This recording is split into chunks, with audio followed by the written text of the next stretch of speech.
தொடர்ந்து தமிழகத்தின் ஒற்றை நம்பிக்கை தமிழன் என்றொரு இனம் உண்டு, தனியே அவருக்கு ஒரு குணம் உண்டு என்று திசைகள் தோறும் பிரிக்க விட்டுக் கொண்டிருக்கக்கூடிய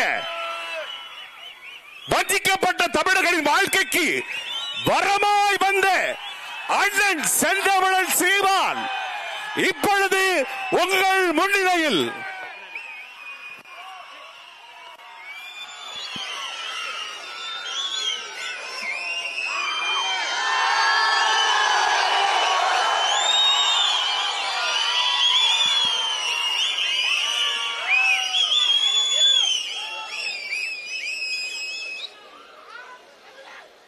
சரியா இருக்கா? இது சரியா இருக்கா?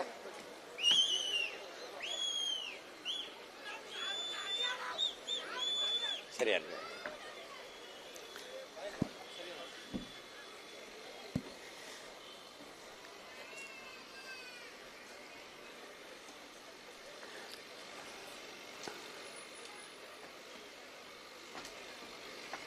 மலைகளின்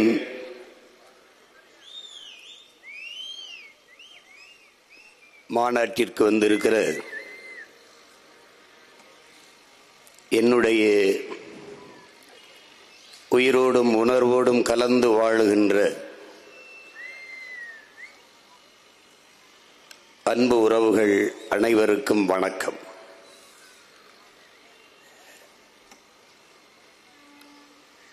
உடல் மண்ணுக்கு, உயிர் தமிழுக்கு என்ற முழக்கத்தை முன்வைத்த தமிழர் தந்தை, நம்முடைய நாம் தமிழர் கட்சியினுடைய நிறுவன தலைவர்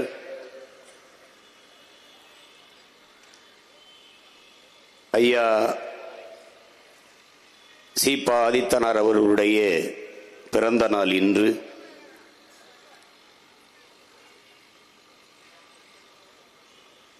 அவரே சொன்னதைப் போல கட்சியை கலைக்காமல் வேறொரு கட்சியில் இணைகிறீர்களே, உங்களுக்கு பிறகு இந்த கட்சியை யார் எடுத்து நடத்துவார்கள்? வழி வழியே வருகிற வீர தமிழ் பிள்ளைகள் அதை எடுத்து நடத்துவார்கள் என்றவர் அன்று கூறி சென்றார்.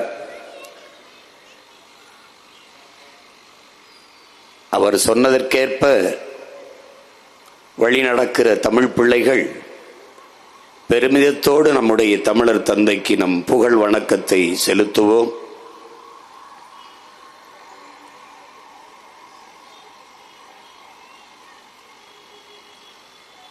நம்முடைய அன்பிற்கினிய தம்பி விஜய் அவர்கள்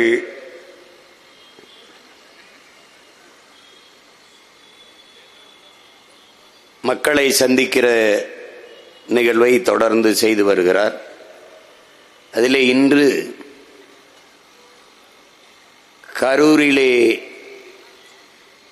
நடந்த கூட்டத்திலே நெரிசலில் சிக்கி 20 பேர் உயிரிழந்து விட்டார்கள் என்கிற துயரை செய்தியை நமக்கு சொன்னபோது மிகுந்த மனவலியாக இருக்கிறது. அதிலே உயிரிழந்த நமது அன்பு பிள்ளைகள், உறவுகள் எல்லோருக்கும் நம்முடைய கண்ணீர் வணக்கத்தை செலுத்துவோம். அந்த துயரத்தில் ஆழ்ந்திருக்கிற நம் அன்பு சொந்தங்கள் அனைவருக்கும் நம்முடைய ஆறுதலை சொல்லுவோம்.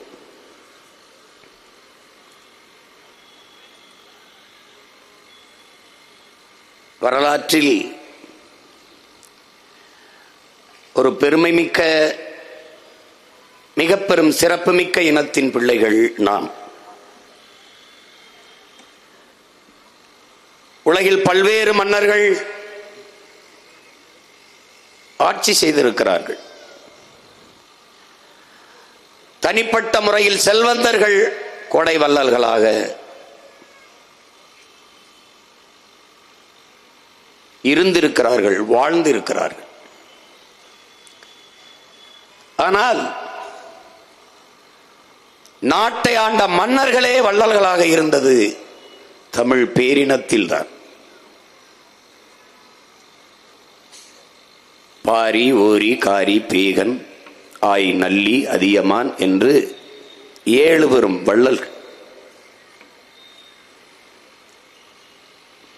அதிலே பெருமைமிக்க நம் முன்னவன் கொடையில் சிறந்த அந்த கோமகன் அதியமான் நெடுமான் அஞ்சி இதே தகடூரை தலைமையாக வைத்து ஆட்சி செய்தவன். அவன் உளவிய மண்ணில்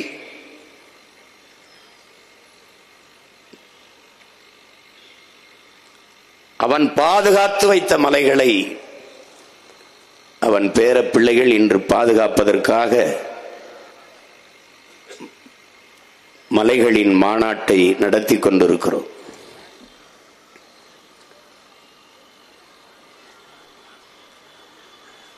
மலை என்பது ஒரு கற்குவியல் என்று நாம் கருதி கொண்டிருக்கிறோம்.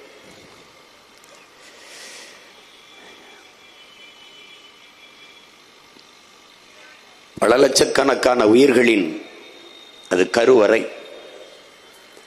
மானுட குலத்தின் ஆதி நிலம், ஆதி தாய் மடி மலைதான். அதிலே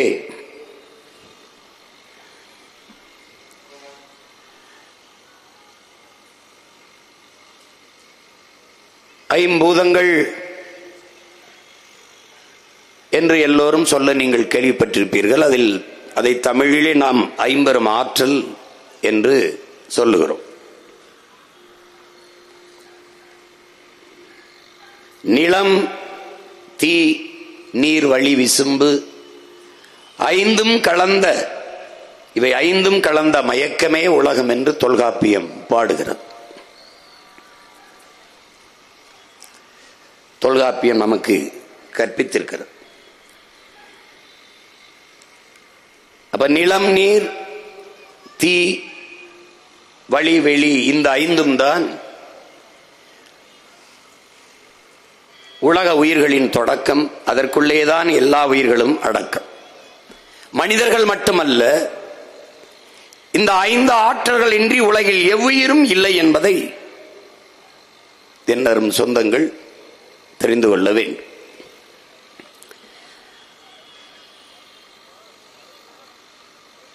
இதிலே கல் தோன்றி மண் தோன்றா காலத்தே வாளோடு முன் தோன்றிய மூத்த குடி என்று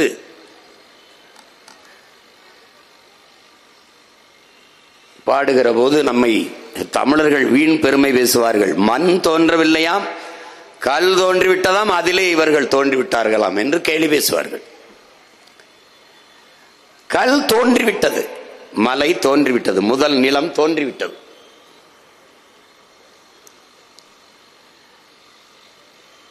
மூன்றாவது நிலம்தான் மண். வயலும் வயல் சார்ந்த இடமும் மூன்றாவது நிலம்தான்.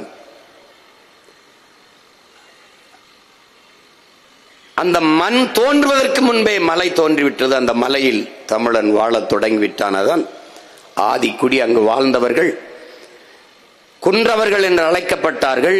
உச்சரிப்பிலே இன் குன்றி குறவர்கள் என்று அழைக்கப்பட்டார்கள். அவன்தான் குறவர் குடிதான் ஆதி தாய்க்குடி மானுட குலத்தி. அந்த குடியில் இருந்துதான் இவ்வளவு குடிகளாக நாம் துளிர்த்து தழைத்து வாழ்ந்து வருகிறோம்.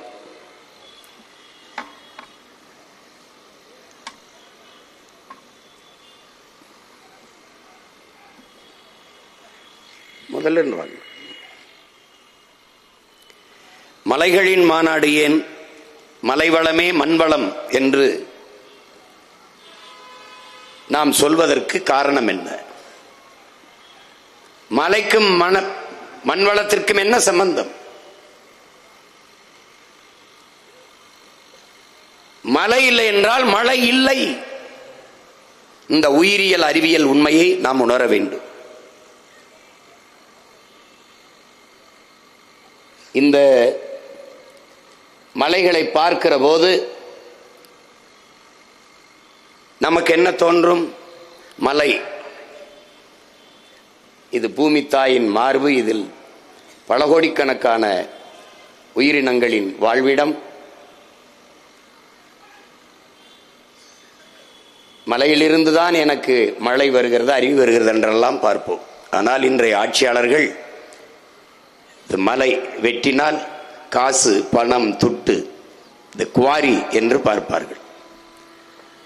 இதுதான் அவர்களுக்கும் நமக்கும் இருக்கிற வேறுபாடு. இங்கே 4 நிலங்கள், இயற்கை நிலங்கள். ஒன்று குறிஞ்சி மலர் இருப்பதால் மலையும் மலை சார்ந்த இடமும் குறிஞ்சி. அடுத்து காடு சார்ந்த இடமும் முல்லை, அங்கே முல்லை மலர்கள் இருந்ததால் அது முல்லை என்று பகுக்கப்படுகிறது. அடுத்து வயலும் வயல் சார்ந்த இடமும் மருதம், அது அங்கே மருத மரங்கள் இருந்ததால் மருத நிலம் என்று வகுக்கப்படுகிறது. அடுத்தது கடலும் கடல் சார்ந்த இடமும் நெய்தல். இந்த 4 நிலங்கள் தான் இயற்கை நிலங்கள். 5வது நிலமான பாலை நிலம், அது செயற்கையாக உருவாவது, அது செயற்கை திணை. இங்கே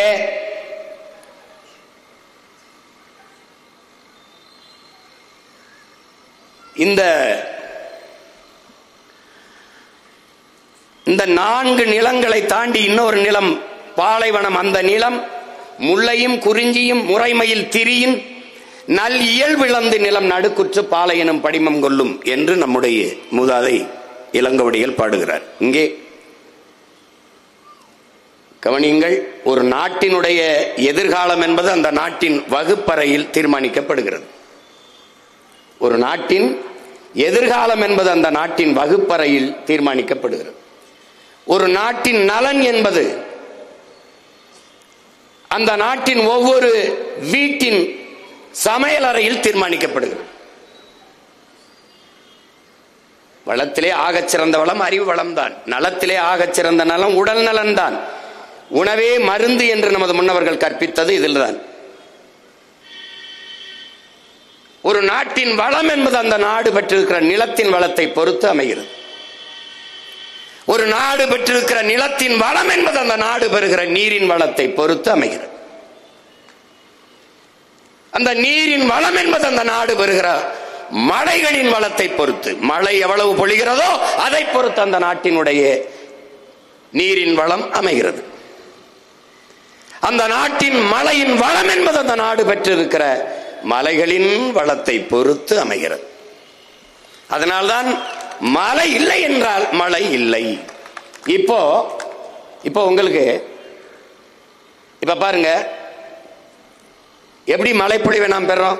சூரியன் தந்தை, கடல் தாய், இருவருடைய இயற்கை இணைவிலே நீராவியாகி குளிர் மேலே போகும். இந்த பாருங்க, இந்த நீராவி மேலே போய் மேகமாக உருமாற முடியவில்லை. அது சுத்தி திரியுது அப்படியே. அப்ப எப்போது அது மேகமாக மாறுது? அந்த நீராவிக்கு கணம் அடர்த்தி குறைவாக இருக்கனால மேகமாக உருமாற முடியவில்லை. அப்போது மனிதர்களின் வியர்வை, மரங்களின் வியர்வை, மரத்துக்கு வேர்க்குமா? வேர்க்கும், வேர்க்கும், மரத்துக்கு வேர்க்கும். வேர்க்காத மரங்கள் இருக்கிறது, அது சீமக்கருவேலை, யூக்கலிப்டஸ், இந்த மரங்கள் வேர்க்கிற மரங்கள். மரங்களுக்கு வேர்ப்பதால் தான் அந்த மரத்துக்கு கீழே இருக்கும்போது எவ்வளவு வெப்பமானாலும் குளுகுளு என்று குளிர்ச்சியா இருக்க காரணமா தான் அந்த மரங்களின் வேர்வை மேலே போகுது. அப்பவும் அது மேகமாக உருமாற முடியவில்லை. அப்போது காற்று, இங்க இருந்து எடுத்து போற தூசி, கரி, இதெல்லாம் சேர்ந்து மேகமாக மாறுகிறது. நீராவியாய் மேல போய் மேகமா மாறுது. இந்த மேகத்தை காற்று தள்ளிக்கொண்டே போகுது, தள்ளிக்கொண்டே போகுது. தள்ளிக்கொண்டு போற மேகத்தை தடுப்பு அரணாக நின்று, பெரிய கோட்டையாக நின்று தடுத்து நிறுத்துவது மலைகள். மலைகள், மலைகள் தடுத்து நிறுத்துது. அது எப்படி இருக்கு பாரு, தடுத்து நிறுத்துது பாரு. இப்ப தடுத்து நிறுத்தும் போது இங்க மலைன்னா 3000 அடி மேற்கு தொடர்ச்சி மலை 3000 அடி 4000 அடி உயரத்தில் இருக்கு. அதற்கு மேலே 200 அடி 300 அடிக்கு மேலே மரங்கள் அடர்ந்து உயர்ந்து வளர்ந்து இருக்கிறது. இப்ப பாரு, இந்த மேகம் தள்ளி கொண்டு போன மேகம் அந்த மலை முகடுல ஒருத்தன் தலப்பா கட்டின மாதிரி படுத்திருக்குது. இந்த மரங்கள்லாம் மேல இருக்க, இவரை அடர்ந்து வளர்ந்து இருக்க, இதை எவனும் மனுஷன் நட்டதில்லை, இதையும் மனிதன் நட்டதில்லை. அவ்வளவும் பறவைகள் நட்ட மரம், விலங்குகள். ஒரு யானை, இந்த யானையை பார்க்கிற, ஒரு முறை உணவை தின்றுவிட்டு கழிவை போட்டால் 300க்கும் மேற்பட்ட விதைகளை தூவுது காட்டுக்குள்ள. அப்ப மாசம் எவ்வளவு, வருஷம் எவ்வளவு விதைகளை தூவுதுன்னு பாரு. இந்த பறவை, நீ பறவை நினைக்கிறா, காக்கை, குருவி, கொக்கு, மைனா, சிட்டு இவையெல்லாம் விதையை தூவும் தூதுவர்கள், விதை பரப்பும் தூதுவர்கள். ஒரு இடத்துல சாப்பிட்டுட்டு அது வேற இடத்துல கழிவை போடும், வேற இடத்துல சாப்பிட்டு இன்னொரு இடத்துல, அப்படி இந்த மலைப்பரப்பு முழுதும் பறந்து அவை இந்த விதைகளை தூவி உருவாக்கிய காடுகள் தான் அடர்ந்து உயர்ந்து மலைமுகடுல இருக்கு. இந்த மரங்கள் தான் மேகத்தை அறுவடை செய்து பூமிக்கு மழையை கொண்டு வருது. மேகத்தின் தன்மை என்னன்னா, எங்க குளிர் இருக்குதோ அங்கதான் அது மழையை கொட்டும். குளிர் இல்லை என்றால் திருப்பி கடல்லே கொட்டிடும், திருப்பி கடல்லே கொட்டிடும். அப்ப அந்த மேகம் இங்க இருந்து பாரு, திருப்பி கடல்ல கொட்டுது பாரு. அப்ப அங்க இருக்கிற மரங்கள் தான் மேகத்தை பூமிக்கு இழுத்துட்டு மழையை கொட்டுது. அதுக்கு நமக்கு எந்த சம்பந்தம் இல்ல, நம்ம பாட்டனும் முப்பாட்டனும் நட்ட மரங்கள் அல்ல, அவ்வளவும் விலங்குகளும் பறவைகளும் நட்டு வளர்த்த மரம். அதனால காக்கா செத்தா என்ன, குருவி செத்தா என்ன, யானை செத்தா நீ செத்து போயிருவ. அவையெல்லாம் சாகும் போது பார்க்க நீ இருக்கிறாய், நீ சாகும்போது பார்க்க எவனும் இருக்க மாட்டான். இப்ப பாரு, இப்ப மழை எப்படி அறுவடை செஞ்சு மேகம் கொண்டு வருது, மேகம் போய் எப்படி படுக்குது பாரு, இந்த வரை அறுவடை செஞ்சு கொண்டு வருது பாரு, கொட்டுது பாரு. இப்ப என்ன செய்யுது, இந்த மரங்கள் தன்னுடைய இலை அப்படியே உதுத்து உதுத்து வேர்ல இலை பூவையெல்லாம் கொட்டி கொட்டி வைக்குது. பல ஆண்டுகளால் அப்படியே இருந்து வேர்ல படிஞ்சு படிஞ்சு படிஞ்சு படிஞ்சு மண்ணா மாறுது, மண்ணா மாறுது. அரை அங்குலம் இப்படி மண் இப்படி மக்கி மண்ணா மாறுவதற்கு 1000 ஆண்டுகளை எடுத்துக்கிறது.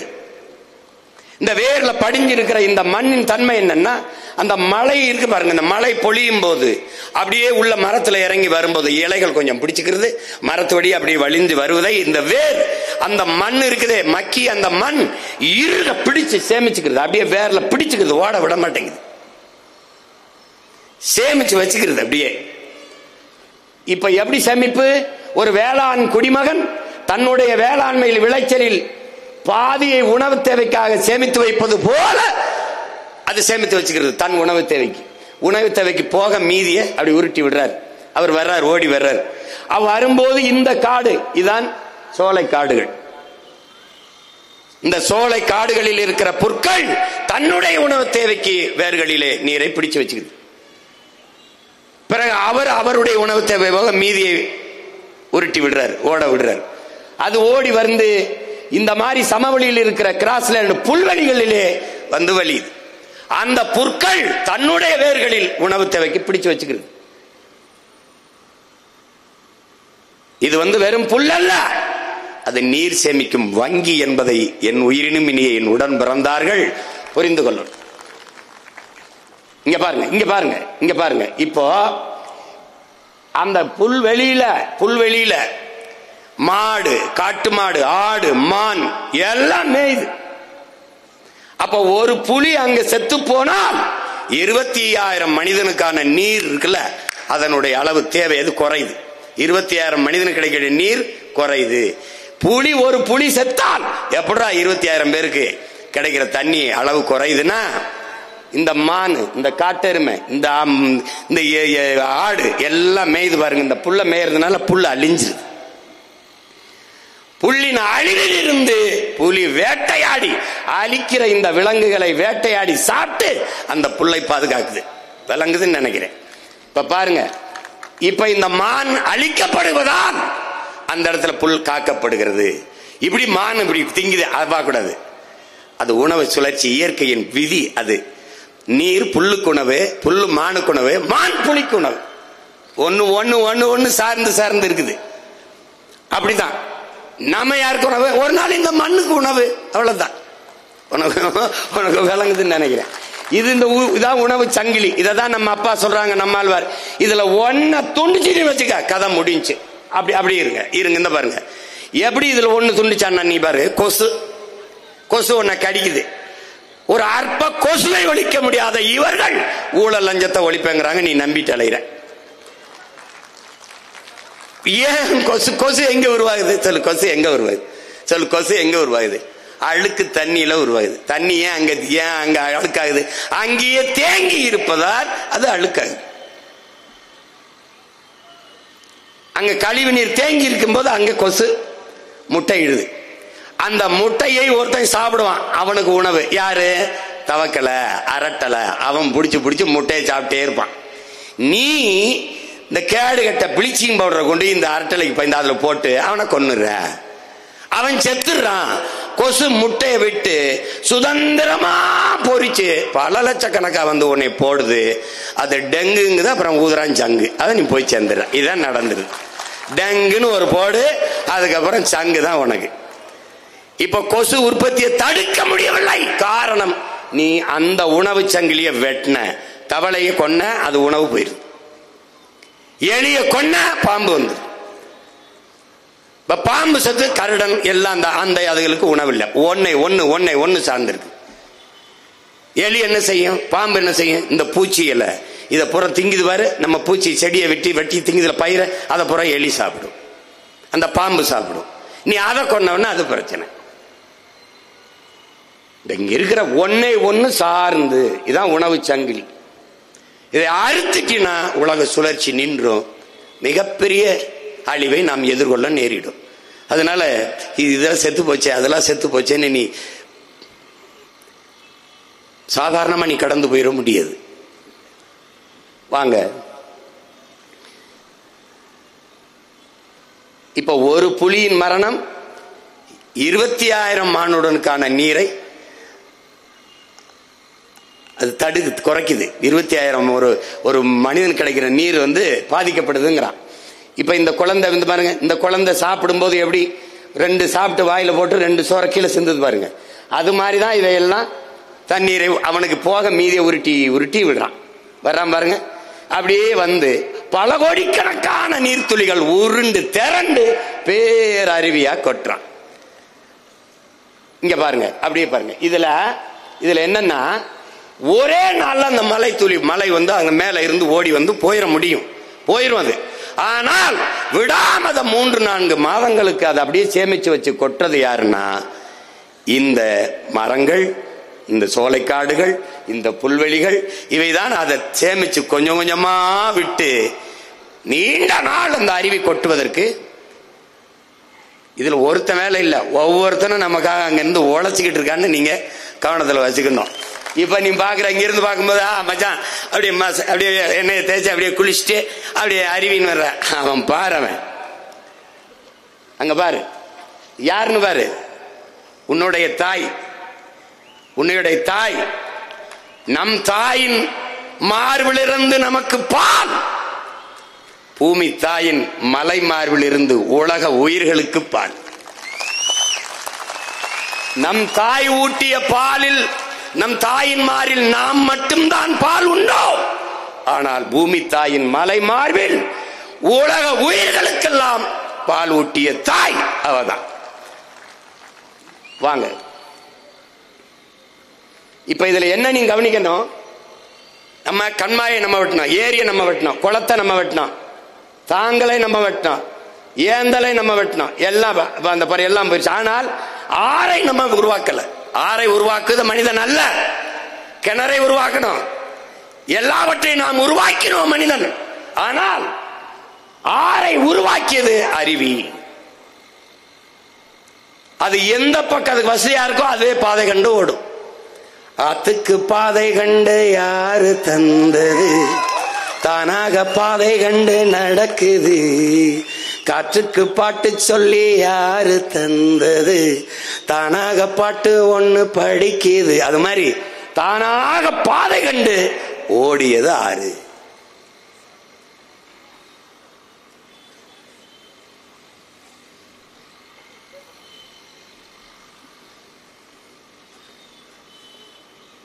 இப்ப நம்ம தாய் பாரு மல்லாந்து படுத்திருக்கா. பூமி தாய் இப்படி மல்லாந்து படுத்திருக்கா. தாயின் மார்பிலிருந்து பால்.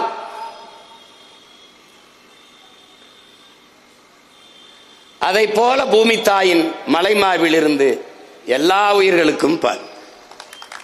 புல்லு, பூண்டு, ஆடு, மாடு எல்லாவற்றுக்கும் பால். இங்க பாரு, இதில் என்னன்னு பாரு, இது என்னன்னு பாரு. அப்படி ஓடி வரும்போது, அருவி வேகமாக வரும்போது பெரும் சிறு பாறைகளை உருட்டி கொண்டு ஓடி வருது. அதுல ஒன்னோடு ஒன்னு உரசி நொறுங்குது. சிறு சிறு துகள்களாக நொறுங்கி ஆற்றின் மேலே மணலாக படியுது. ஆற்றுக்கு மணல் என்பது, ஆற்று மேலே படுகிற மணல் என்பது மனித உடலுக்கு தோல் போன்றது. இந்த மணல் அரை அங்குலம் இவ்வளவு படிந்து அரை அங்குலம் உருவாவதற்கு 100 ஆண்டுகள் ஆகும் என்று ஆய்வு செய்து. அரை அங்குலத்துக்கு. இப்ப பாரு, இந்த மணலின் சிறப்பு என்ன? உலகத்தின் தலை சிறந்த நீர் வடிகட்டி மணல். உலகின் தலை சிறந்த நீர் தேக்கி மணல் தான். இப்ப கோடை காலத்துல கூட அது என்ன, ஆத்துல போய் பார்த்தீங்கன்னா கொஞ்சோண்டு அப்படி தோண்டினா தண்ணி வந்துடும். என்ன தேக்கி வச்சுக்கிறான். அப்ப சிறந்த நீர் கட்டி அதுக்கு சான்ற பாரு. நீர் வடிகட்டி கடல்ல நீ பாரு, கடல்ல உப்பு கரிக்கும். தண்ணி எடுத்து குடிச்சின்னா உப்பு கரிக்கும். கடல்ல இந்த தண்ணி எடுத்து குடிக்க முடியுமா? உப்பு கரிக்கும். ஆனால் அரை அடி 2 அடி அப்படி தள்ளி போயிட்டு 2 அடி தள்ளி போயிட்டு இப்படி தோண்டின்னு வச்சுக்க, தண்ணி வரும். எடுத்து குடி, உப்பு கரிக்காது. காரணம் என்ன? அவன் வடிகட்டிடுறான். அவனை மாதிரி சிறந்த நீர் வடிகட்டி உலகத்துல கிடையாது. இப்ப நீ என்ன பண்ணிடுற? இந்த பாரு, அந்த மணலை நீ அள்ளி என்ன பண்ற? விற்க ஆரம்பிச்சிட்ட.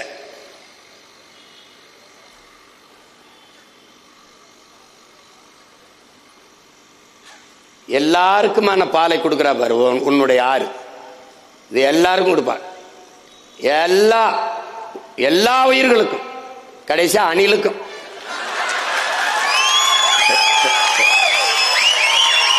அணிலுக்கும் கொடுக்கிறான். ஆனா அணிலுக்கு இது தெரியாது. அப்ப யாருக்கு தெரியும்? புலிகளுக்கு தான் தெரியும்.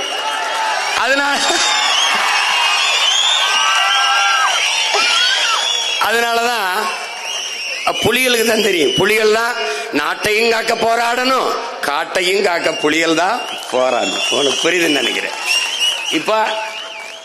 இப்ப எல்லா உயிர்களுக்குமானது. இந்த நெல்லுக்கு பாயுது, புல்லுக்கு பாயுது, வாழைக்கு பாயுது, தென்னைக்கு பாயுது, கரும்புக்கு பாயுது. இதனாலதான் நீர் வளமே நிலவளம் என்று சொல்றான்.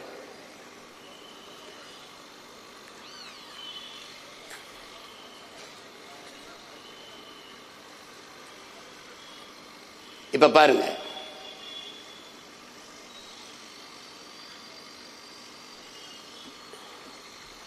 வள்ளுவ பெருமகனார் இது என்ன சொல்றாரு? மணி நீரும் மண்ணும் மலையும் அணிலர் காடும் உடையது அறைங்கிறார். அவரே விசிம்பின் துளி விழின் அல்லால் பசும்புல் தலை காண்பது அரிதுங்கிறார். ஒரு துளி மழை துளி ஒரு விண்ணிலிருந்து விழலை அப்படின்னா, ஒரு துளி விழலைன்னா பசும்புல் கூட முளைக்காதரான்ற. அப்ப என்ன நீங்க புரிஞ்சுக்கணும்? அந்த நீரின் அருமையை, நீரின்றி அமையாது உலகன்னு பண்ணது அவர் தான். ஆனா நீ என்ன புரிஞ்சுக்கணும்? காடின்றி அமையாது நீர் என்பதை நீ புரிஞ்சுக்கணும். அதான் ரொம்ப முக்கியம்.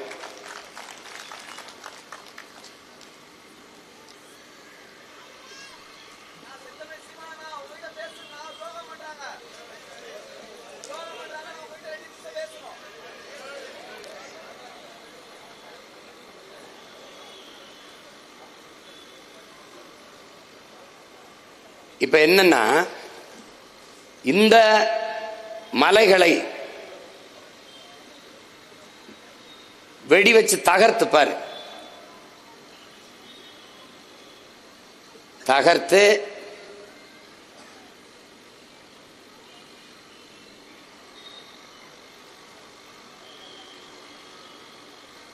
எப்படி வெட்டிருக்கான் பாரு. ஒரு பல்ல பிடுங்கினா அதை எளிரோட பிடுங்கிட்டு அந்த இடத்துல எவ்வளவு பள்ளம் இருக்குமோ அது மாதிரி நம்முடைய மலையை அறுத்து கொண்டு போறான். நீ ஒரு தடவை இந்த மலையை பார்க்கும்போது, உன் தாயின் மாறை பார்க்கும்போது, பாலூட்டிய தாயின் மாறை பார்க்கும்போது, இதை அறுத்து உணவாக்கினால் சுவையாக சாப்பிடலாம் என்று உன் மனம் எண்ணுமா என்ற கேள்வியை நீ ஏறி பார்க்கணும். ஆனால் இந்த மலையை பார்க்கிற போது இதை வெட்டி வித்தால் காசாக்கலாம், நிறைய சம்பாதிக்கலாம் நினைக்கிற மனித மனத்தை நீ ஆழ்ந்து சிந்திச்சு பார்க்கணும். இது எவ்வளவு பேராபத்தானதுன்னு நீ பார்க்கணும். இதுல இது பாரு, ஏன் நான் இதை உனக்கு உதாரணமா சொல்றேன்னா, மழை இல்லை என்றால் மழை இல்லை என்பதற்கு சான்று நான் தான். இதே ராமேஸ்வரம், முதல்ல பார்த்த கடல் என்னுடைய ராமேஸ்வரம். அங்க எனக்கு கடல் இருக்கு, ஆனால் மழை பொழிவு இல்லை. வறண்ட மாவட்டமா நான் இருக்கேன். மதுரையில கடல் இல்லை, ஆனால் தேனி, கம்பம், குமிழியில வளமையா இருக்கு, செழிப்பா இருக்கு அந்த நீளம். காரணம் என்ன? எங்களுக்கு கடல் இருக்கு, மழை இல்லை. அவனுக்கு கடல் இல்லை, மலை இருக்குது, மேற்கு தொடர்ச்சி மலை இருக்குது. என்னிடத்தில் நீராவியாகி மேலே வருகிற அந்த மேகத்தை மேற்கு தொடர்ச்சி மலை தடுத்து நிறுத்தி அவனுக்கு மழையை பொழிந்து விடுகிறது. அவன் வளமாக இருக்கிறான், நான் வறண்டு இருக்கிறேன். இதனால் தான் மழை இல்லை என்றால் மழை இல்லை, சான்று நானே இருக்கேன். விளங்குதா? இப்ப பாரு, இந்த மாதிரி ஆயிரம் நிலம். மழை இல்லாத நிலம் பாலைவனமாகிவிடும் என்பதை நீங்க தெரிஞ்சுக்கணும். அது கூட தெரியாத ஆட்கள்கிட்ட நம்முடைய அதிகாரத்தை நீங்க ஒப்படைச்சிட்டீங்க. இந்த அறிவியல் உயிரியல் உண்மையை கூட உணராத கூட்டத்துக்கிட்ட நாம வாசமா சிக்கிக்கிட்டோம்.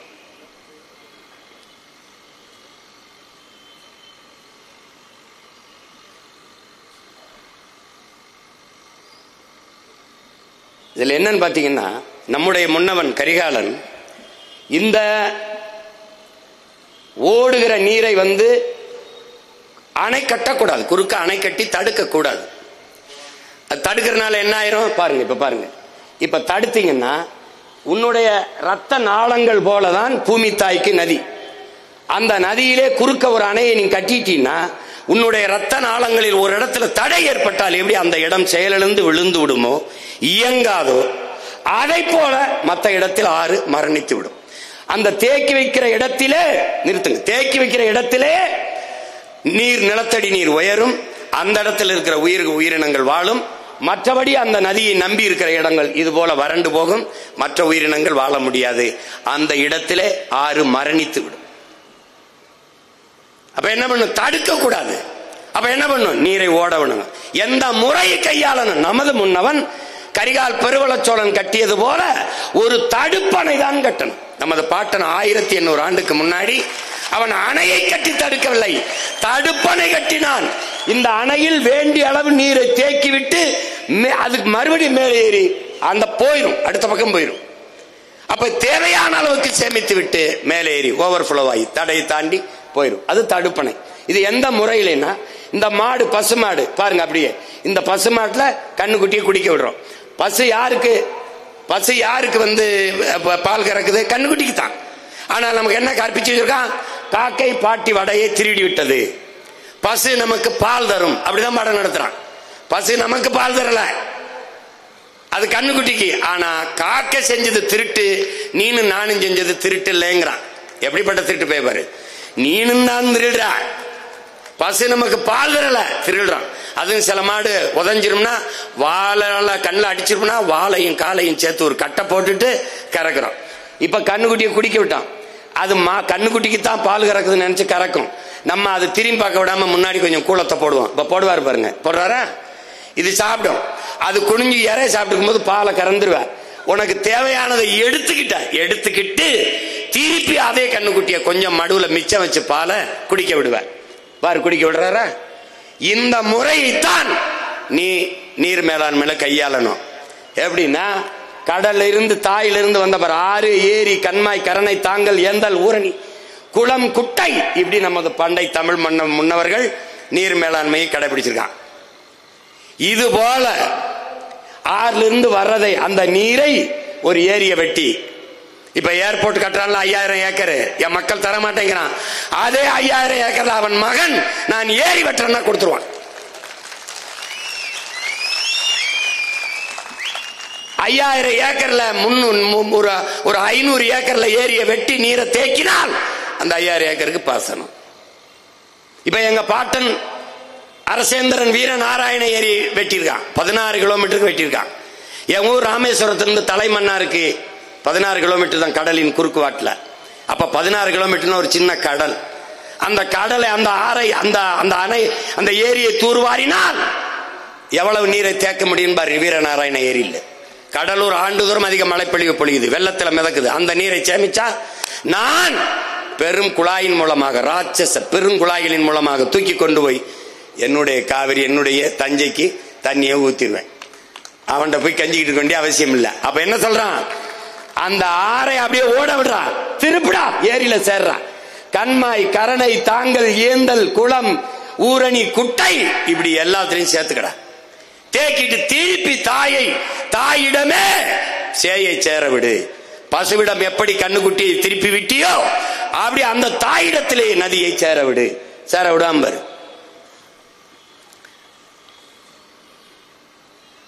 அப்ப அப்படி போய் சேரும்போது புது ரத்தம் ஊறாத உடலும் புது நீர் பாயாத கடலும் உற்சாகம் அடையாது. போய் திருப்பி போய் கடல்ல போய் சேர்ந்துரு. அது கடல்ல போய் சேரும் போது போய் சேர்ந்து பாரு. இந்த முறையை தான் நம்ம கையாண்டுக்கணும்.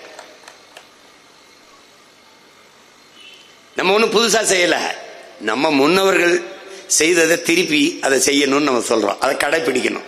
அதுதான் ஆபத்தில். அதுவே கர்நாடகாவில் தேக்கி வச்சுட்டு எங்க ஐயா சொல்றாங்க பாருங்க, தினந்தோறும் கொஞ்சம் கொஞ்சம் பிரிச்சு கொடுறான்னா மாசத்துக்கு 20 TMC 23 நிமிஷம் அவன் நம்மள நம்ம ஆட்சிக்கு வந்தா நடக்கும். காவிரியில எனக்கு தண்ணி தராதேன்னு நானே சொல்லிடுவேன், திறக்க கூடாதுன்னு. இல்ல நிறைய திறக்காத, நீ அங்கே இரு, மூலி செத்துப்போ, திறக்காதடா. நீ என்ன தண்ணியாட விடுற, சோப்பு நிறைய திறந்து விடுற.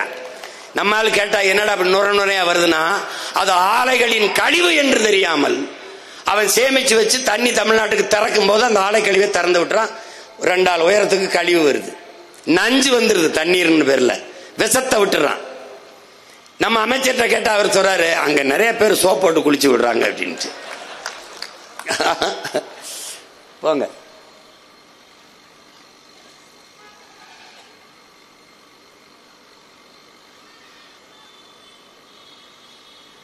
அதுதான் சொல்லுது, குளம், குட்டை, ஏரி இப்படி நீரை தேக்கிக்கிட்டு திருப்பி கடல்ல விட்டுறணும்னு சொல்லுது. இப்ப இதுல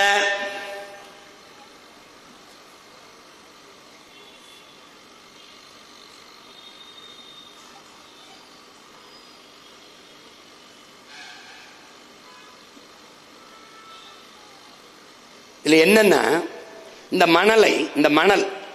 மணலை அள்ளி அப்படி இருங்க, அப்படி இருங்க, இங்க பாருங்க, இந்த மணலை அள்ளி அள்ளி நம்ம கொண்டு போய் விற்கிறோம்.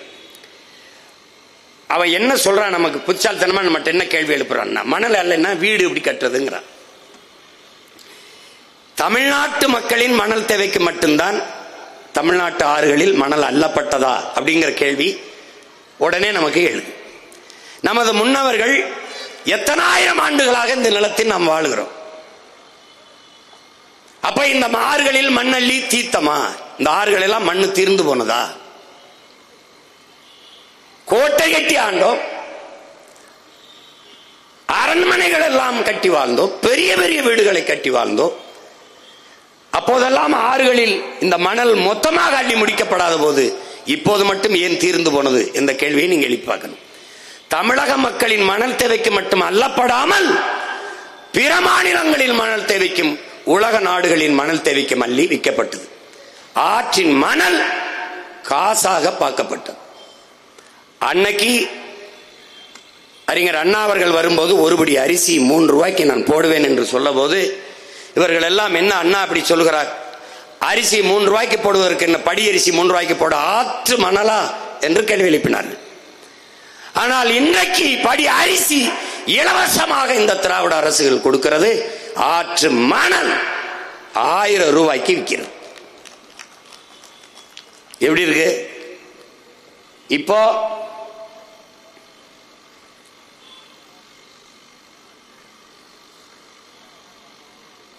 எவ்வளவு நீங்க பாருங்க. ஏரி குளம் வெட்டுங்கடா, ஆத்துக்குள்ள ஏரி குளம் வெட்டிருக்கான் பாருங்க. இந்த பாருங்க, 3 அடி தான் மண் அல்லணுங்கிறது அரசினுடைய சட்டம். 3 அடி தான் அல்லணும்னு. அவன் இரும்பு கை கொண்டு 30 அடிக்கு அள்ளியிருப்பான். 30 அடிக்கு இரும்பு கை கொண்டு பொக்களை நெந்தரம் கொண்டு அள்ளிக்கொண்டே இருப்பான்.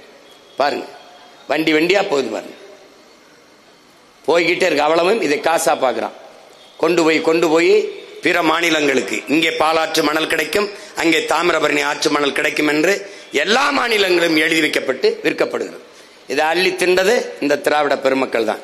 இது ஒரு சனியன், இது ஒரு சனியன். இந்த 2 சனியனையும் சட்டையா தச்சு கொண்டு இப்ப ஒரு சனியன் சனிக்கிழமை வரும். இத சொன்னதுக்கு தான் அண்ணாவை சொல்லிட்டாரு, எம்ஜிஆர் சொல்லிட்டாரு. இந்த 2 சனியனை தான் சொல்றேன். புரியுதா? சனியன்கிறது கூட ஒரு நல்ல வார்த்தையா இருக்குது. இது கொடுஞ்சனியன்கள். இப்ப மணலை அள்ளிவிட்ட பிறகு மனித உடலில் தோலை செதுக்கி விட்டால், வெட்டி எடுத்து விட்டால் எப்படி? அதுபோல இந்த ஆற்றுக்கு மணல் இந்த பாருங்க எப்படி அல்றான் பாருங்க. இந்த தோலை எடுத்து விட்டால் நோய் தொற்றி வந்து உடனே மனிதன் மரணித்து போவான், இறந்து போவான். அதுபோல என் ஆறும் மணலை எடுத்து விட்ட பிறகு இறந்து போகிறது. ஆறு மரணித்திருது. ஆறு செத்து போகுமா சீமான் நீங்க கேட்கலாம். செத்து போகும். பாரு எப்படி அல்றான் பாரு, செத்து போகும். கழிவு நீர் ஓடுகிற காவாயாக மாற்றி விட்டார்கள். நீங்க பாருங்க, இங்க பாருங்க, இது ஆத்துக்கு இருகரையிலும் இருக்கிற நாணல். மணல் இருந்தால் நடுவில் எதுவும் முளைக்காது, இரு ஓரத்தில் நாணல் இருக்கும். மணலை அள்ளிவிட்ட பிறகு மண் வந்துருது. மண் வந்த பிறகு அங்கே மரம் செடி கொடி எல்லாம் முளைச்சிருச்சு. அங்க பாரு அப்படி வந்துருச்சா, மரம் முளைச்சிருக்கு பாரு நடு ஆத்துக்குள்ள. ஏன்னா மணல் அள்ளிட்டான். இங்க பாருங்க, இங்க ஆறு இந்த வண்டியில ஏற்றி போறல, இதுல 2000 லிட்டர் தண்ணீர் போகுதுங்க. ஒரு வண்டியில போற ஈரத்தோட போற மணல்ல 2000 லிட்டர் தண்ணீர் போகுது. இது தண்ணீர் என்று நீ நினைக்காதே என்னுடன் பிறந்தவனே. நம்மை பெற்ற தாயின் கண்ணீர். என்னரும் பிள்ளைகளே, என்னை இப்படி கொண்டு போறானே, பார்த்தும் பார்க்காத மாதிரி இருக்கிறீர்களே, வருங்காலத்தில் தாகத்திற்கு தண்ணி இல்லாமல் நாக்க வறண்டு சாவீர்களே, என்ன செய்வீர்கள் என்று ஏங்கி அழுகிற கண்ணீர் தான் அது. இந்த பாரு, இதை அரசே அது தீர்மானித்த நியமிச்ச அளவுக்கு 3 அடியில் அள்ளி வித்திருந்தால் 500 ஆண்டுகளுக்கு இந்த மண்ணின் மக்களின் மணல் தேவைக்கு அது கொடுத்திருக்கலாம். அந்த வருவாயை அரசு தன்னுடைய நிதி தேவையை பெருக்கி, நிதி வளத்தை பெருக்கி மக்களுக்கு பல்வேறு நலத்திட்டங்களை செய்திருக்கலாம். தனியார் முதலாளிகள் கொள்ளையடிப்பதற்கு ஒப்பந்தத்தை கொடுத்து விட்டு கமிஷனை வாங்கிக்கிட்டு நின்ன புரோக்கர் பசங்க கிட்ட நீ நாட்டை கொடுத்துட்ட, வாங்கி தின்ட்டான், மொத்தமா முடிச்சிட்டான். அப்படியே பாரு, இங்க பாரு. இப்போ இதுல என்ன மண்ணாலுன்னா ஆறு மரணிச்சிருது, ஆறு செத்துருது. ஆறு செத்துருச்சுங்கிறதுக்கு சான்று இந்த பனை தான். இந்த பனையின் தன்மை என்ன? இது பாலைவனத்தில் வராது, ஆனால் வறண்ட நிலத்தில் செழித்து வளரும். மற்ற மரங்களைப் போல இவன் பக்கத்திலே வேர்களை பரப்ப மாட்டான். கீழே அப்படியே உள்ள போய் அவனுக்கு டியூப் மாதிரி, குழாய் மாதிரி தான் அவனுக்கு. நீரை உறிஞ்சி 1000 அடிக்கு கீழே போய் அந்த தண்ணீரை உறிஞ்சி கொண்டு வந்து அந்த பனை என்ன பண்ணும், அப்படியே வச்சுக்கிறோம். அந்த நீர் வளத்தை பெருக்கி நிலத்தின் வளத்தையும் பெருக்கி கொடுக்கும் பனை. அப்ப 10 பனை மரம் ஒரு கிணறை சுற்றி இருந்தால் நீரை கடைசி வரை வற்ற விடாது என்கிறார் நம்முடைய அப்பா நம்மாழ்வார் அவர்கள். அந்த பனை 1000 அடிக்கு கீழே இருந்து தண்ணீரை எடுத்து வரக்கூடிய ஆற்றல் பெற்ற பனை கழுத்து முறிந்து வாழ முடியாமல் வறண்டு சாகிறது என்றால் உன்னுடைய நிலம் நீரற்ற நிலமாக மாறிக்கொண்டிருக்கிறது, உன்னுடைய நிலம் பாலைவனமாக மாறிக்கொண்டிருக்கிறது என்பதை உனக்கு பறைசாற்றுகிறது, எச்சரிக்கிறது, அறிவுறுத்துகிறது, எடுத்து சொல்லுகிறது. அதுதான் இந்த பனை, தென்னை, பாக்கு, இந்த மரங்கள் எல்லாம் ஆத்து கரையில் நிற்கிற மரங்களை கழுத்து முறிஞ்சு சாவதே சான்று.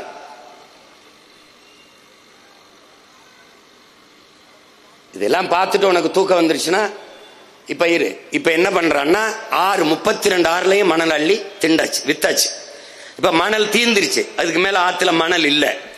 இப்ப என்ன பண்றான், இப்ப என்ன பண்றான்னு அவனுக்கு தெரியல. இப்ப எம் சாண்ட் மலை மணல்னு ஒரு வார்த்தை போடுறான். இது எப்படிப்பட்ட அணுகுமுறைனா, எங்கிருந்து ஆறு வந்தது? மலையிலிருந்து. மலையிலிருந்தா வந்தது. அந்த ஆறு எங்கிருந்து வந்ததோ, அருவி வந்து ஆறு வந்ததோ, அந்த ஆறை கொண்டு வந்த அந்த மலையவே இப்ப என்ன பண்றான், எம் சாண்ட்னு இருக்கிறான். இந்த ஆறை உயிர்ப்பிக்க முடியும்னா அதுக்கு வாய்ப்பே இல்லை. ஏனால் எங்கிருந்து ஆறு வந்ததோ அந்த ஆறு உருவான கருவறையவே அவன் அறுக்கிறான். எப்படி? பரமசிவன்கிட்ட வர வேண்டி பத்மாசுரன் தவம் இருக்கான். தவம் இருக்கும்போது என்ன வர வேண்டும்னு கேட்கிறான் அவன். இவன் எனக்கு நான் யார் தலையில கை வச்சாலும் அவன் எரிஞ்சு சாம்பலானம்ன்றான். இவர் சிவன் தந்தைன்றாரு. நீ கொடுத்த வரம் வேலை செய்தா இல்லையான்னு பார்ப்போம், உன் தலையில கைய வைப்போன்றான்.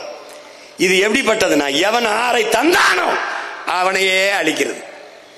இப்ப பரமசிவன் வரம் தந்தவன் தலையிலேயே கைய வைக்க பத்மாசுரம் ஓடுறான்.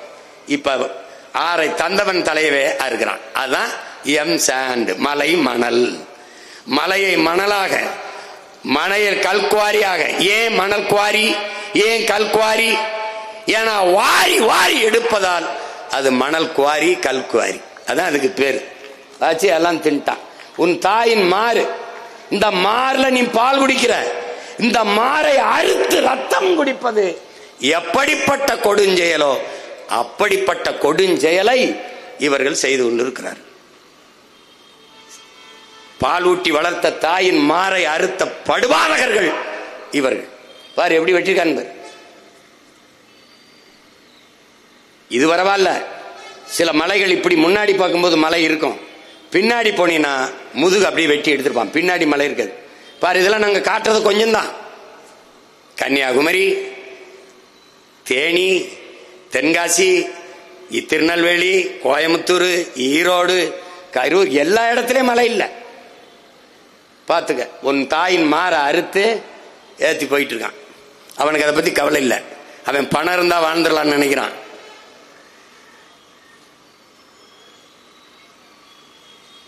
பாரு, இதுல ஏன் போட்டு போட்டு காட்டிக்கிட்டு இருக்கேன். ஏதோ இருந்தாலும் சும்மா சொல்லிக்கிட்டு இருக்கான்னு நினைக்க கூடாதுல்ல. மலைக்கெல்லாம் ஓட்டு இருக்கான்னு கேட்பான். ஓட்டுக்காக பேசுறவன் இதை பேச மாட்டான்.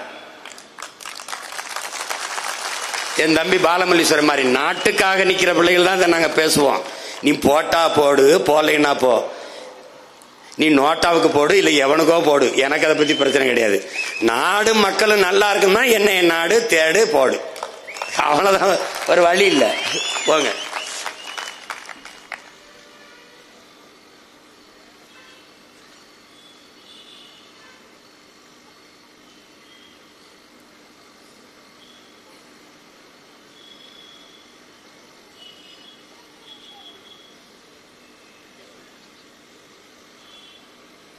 இப்ப என்ன நம்ம கேள்வி எழுப்ப வேண்டியது இருக்கு. மலையை வெட்டியாச்சு, கற்குவாரிகள், மணலை அள்ளியாச்சு, எம் சாண்ட் மலை மணல், வீடு கட்டியாச்சு, மாளிகை கட்டியாச்சு, கற்களை நொறுக்கி இதை அப்படி கற்களாக்கி மாளிகை கட்டி வீடு கட்டிட்டோம், அந்த கட்டிட்டோம். இப்ப மணலா நொறுக்கி கற்களா நொறுக்கி சாலை போட்டோம், ரோடு போட்டோம், வேகமா போல 8 வழி 4 வழி போட்டோம். வேகமா போறோம். எங்க போறோம்? வீட்டுக்கா சுடுகாட்டுக்கா? இதுதான் கேள்வி. மலையை நொறுக்கி கற்களாக்கி மாளிகை, மலையை நொறுக்கி மணலாக்கி மாளிகை, மலையை சிறு சிறு கற்களாக நொறுக்கி சாலை, எங்கே போவதற்கு என்ற கேள்வியை அறிவார்ந்த தமிழ் சமூக மக்கள் உயிர்மை நேயம் கொண்டு, இயற்கையின் மகன், என்னை பெற்றவள் இயற்கை தாய் என்று அறிந்த அன்பு தமிழ் சமூக பிள்ளைகள் ஆழ்ந்து சிந்தித்து பார்க்கணும். இப்ப எங்க போகுது உன் தாயின் மாறு? எங்க பாரு, தெருவில் குமிச்சு வச்சிருக்கான் பாரு, எம் சாண்ட் மலை மணல். இது பாத்துக்க.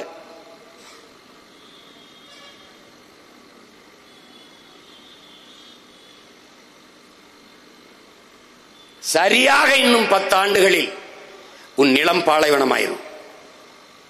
ஏற்கனவே நீ பருவமழையை பெற முடியவில்லை. ஒன்னு புயல் மழை அல்லது பெருமழையைத்தான் நீ பெறுகிற. இப்ப இந்த நிலை போனால் என்ன ஆகும்னு பாரு. இதைத்தான் நம்ம பாட்டன் சொல்றாரு. இப்ப பாரு, காடை அழிச்சிட்டான், மலை அழிச்சிட்டான், குறிஞ்சி அழிச்சிட்டான், முல்லையை அழிச்சிட்டான். இப்ப என்ன செய்யும் நிலம்? இந்த பாரு, முல்லையும் குறிஞ்சியும் முறைமையில் திரியின் நிலம் நடுக்குற்று.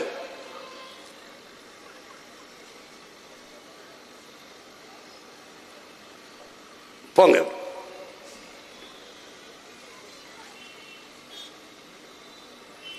இது என்னன்னா, இப்ப கன்னியாகுமரியில இவ்வளவு மலைகளை வெட்டி எடுத்துட்டு போறாங்க.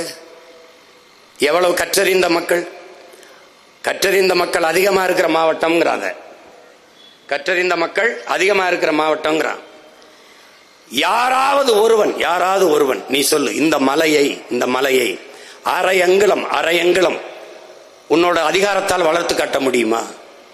உன்னுடைய தொழுகையால், உன்னுடைய அழுகையால், உன்னுடைய ஜபத்தால், உன்னுடைய வழிபாட்டால், உன்னுடைய மந்திரத்தால், உன்னுடைய வேண்டுதலால் ஒரு அரை அங்குலம் இந்த மலைகளை உங்களால் வளர்த்து காட்ட முடியுமா?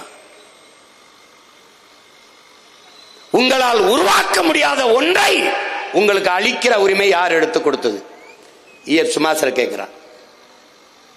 வளங்களை சுரண்டி கொழுப்பதை வளர்ச்சி என்று உங்களுக்கு கற்பித்தது யார்?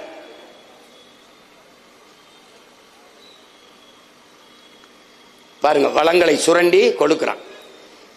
அமெரிக்க பொருளாதார அடியாளின் ஒப்புதல் வாக்குமூலத்தை எழுதின ஜான் பிர்கின் என்ன கண் முன்னே உங்கள் வளங்கள் களவு போவதை பார்த்து கொண்டிருக்க நீங்கள் சபிக்கப்பட்டு விட்டீர்கள். ஆதியில் காடுகளில் வேட்டையாடினோம், பசிக்காக வேட்டையாடினோம், காய்கனிகளை உண்டோம், கிழங்குகளை உண்டோம், நதியிலே அருவியிலே நீரள்ளி குடித்தோம். நம் தாய் கண்ணி கழியாமல் கற்போட இருந்தால். இந்த பேராசைக்காரர்கள் பணத்தாசை கொண்டு பண வேட்டையாடினார்கள். நம் தாய் கற்பழிக்கப்பட்டு விட்டால், 18 வயசிலேயே பாட்டியாகி விட்டால். என்னரும் பிள்ளைகளே, நம் பூமி தாய் மரணப்படுக்கையில் கிடக்கிறாள், காப்பாற்ற ஓடி வாருங்கள் என்கிறான் கிளாடு பூரிங்க என்கிற மன்னியல் அறிஞன், பிரான்ஸ் மன்னியல் ஆய்வறிஞர். சுமாசர் சொல்றான், அவனே நீ உனக்கு மட்டுமல்ல பல ஆயிரம் தலைமுறைகள் தாண்டி உன் சந்ததியினருக்கு மிகப்பெரிய துரோகத்தை செய்கிறாய். அப்படிப்பட்ட துரோகத்தை செய்து கொண்டிருக்கிறார். ஸ்டீவன் ஹாக்கின்ஸ் சொல்றான், அன்பான மக்களே, நீங்கள் இந்த பூமியை எந்த உயிரினம் வாழ முடியாத ஒன்றாக மாற்றி விட்டார்கள். நீங்கள் வேற கிரகங்களை நோக்கி படையெடுங்கள். வேற எங்கேயாவது போய் இது வாழ முடியாது, முடிச்சிட்டாங்க. அழித்துக் கொண்டிருக்கிறார்கள். நாம் அழிக்கிறோம், அதனால் அழிவோம் என்பதை அறியாமல் அழித்துக் கொண்டிருக்கிறார்கள். புத்தன் சொல்கிறான், பூவிலே வண்டு தனக்கான உணவை தேனை உண்ண வந்து பூவுக்கு எந்த சேதம் இல்லாமல் உண்டு விட்டு திரும்புவது போல நீ இந்த பூமியை பயன்படுத்திக் கொள்ளுங்கிறான். நபிகள் நாயகம் ஸல்லல்லாஹு அலைஹி வஸல்லம் அவர்கள் சொல்கிறார்கள், நீ இந்த பூமிக்கு வந்த ஒரு வழிபோக்கன், அந்நியன், எந்த சேதம் இல்லாமல் இந்த பூமியில இருந்து விட்டு போகின்றார். ஆனால் காந்தியடிகள் நம் பூமி தாய் இயற்கை அன்னை எல்லா உயிர்களுக்குமான தேவையை தந்து விடுகிறார், ஆனால் மனிதர்களின் பேராசைக்கு தர முடியாமல் தவிக்கிறாள் என்று சொல்கிறார். இங்க பாருங்க, சென்னை மீனம்பாக்கம் விண்ணூர்தி நிலையம் தேவை. பரந்தூர்ல 5000 ஏக்கர்ல விண்ணூர்தி நிலையம் பேராசை. கோயம்பேடிலே பேருந்து நிறுத்தம் தேவை. கிளாம்பாக்கத்திலே 410 கோடியிலே பேருந்து நிறுத்தம், பேருந்து நிலையம் பேராசை. ஏற்கனவே இருக்கிறது எங்க தாத்தாக்கள் பேரிலே, காமராஜர் பேரிலே ஒரு துறைமுகம், பாட்டனார் வாபுசி பேரிலே ஒரு துறைமுகம். அதிலேயே வேலை 40-50 விழுக்காடு தான் நடக்கிறது. ஏற்றுமதி இறக்குமதி ஒன்றும் தேங்கி நிற்கவில்லை. பிறகு எதற்காக 6111 ஏக்கர்ல செயற்கையாக ஒரு துறைமுகத்தை கட்டுகிறீர்கள்? அது பேராசை. அதைத்தான் காந்தியடிகள் சொல்ற, மனிதர்களின் பேராசைக்கு தர முடியாமல் நமது இயற்கை தாய் பூமி அன்னை தவிக்கிறாள் என்று சொல்ற. 2000 ஆண்டுகளில் இவனை போல ஒரு சிந்தனையாளன் இதுவரை இருந்ததில்லை, இனி இருக்க போவதில்லை என்கிறான். அப்படிப்பட்ட ஒரு மாமேதை மார்க்ஸ் சொல்கிறான், இந்த பூமி உன்னது இல்லை, உன் சந்ததியினரோடது. ஒரு அரசிற்கோ ஒரு சமூகத்திற்கோ உடையது அல்ல, உன் பிள்ளைகளோடது. அப்ப நீ இந்த பூமியை பத்திரமாக இருக்கிற வளத்தை செழுமைப்படுத்தி வளமைப்படுத்தி கொடுத்து விட்டு போக வேண்டும் என்கிறார். அதேதான் உங்கள் உடன் பிறந்தவன் சொல்கிறேன், இது வாடகை வீடு, நீ வாடகைக்கு குடியிருக்கிறாய். அது யாருடையது? உன் பிள்ளைகளுடையது. வீட்டு உரிமையாளர் ஒப்படைக்கும் போது எப்படி பத்திரமாக ஒப்படைப்பாயோ அப்படி உன் பிள்ளைகளிடத்திலே பத்திரமாக ஒப்படைத்து விட்டு இந்த பூமியை நீ செல்லணும்.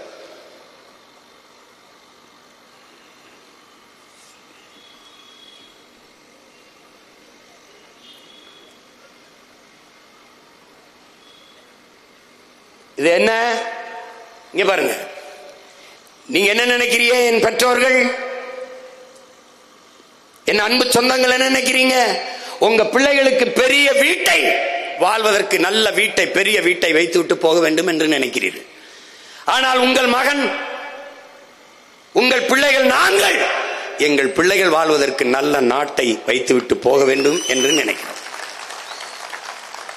பாருங்க, நீங்கள் காரு, காசு, பணம் இதை வைத்து விட்டு போக வேண்டும் என்று நினைக்கிறீர்கள். ஆனால் உங்கள் பிள்ளைகள், நாங்கள் அதே என் பிள்ளைகளுக்கு நல்ல காற்றை சுவாசிக்க வைத்து விட்டு போக வேண்டும் என்று நினைக்கிறோம். என்ன நினைக்கிறீங்க? தங்கத்தை வைத்து விட்டு போக வேண்டும் என்று நினைக்கிறீர்கள் உங்கள் பிள்ளைகளுக்கு. ஆனால் நீங்கள் பெற்ற பிள்ளைகள், நாங்கள் எங்கள் பிள்ளைகளுக்கு குடிக்க நல்ல தண்ணீரை வைத்து விட்டு போக வேண்டும் என்று நினைக்கிறோம். சொத்தை சேர்த்து வைத்துவிட்டு போக வேண்டும் என்று நினைக்கிறீர்கள். நாங்கள் நஞ்சில்லாத சோத்தை வைத்து விட்டு போக வேண்டும் என்று நினைக்கிறோம்.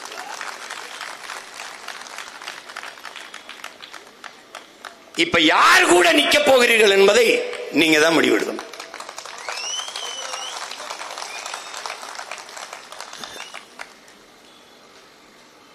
இப்போ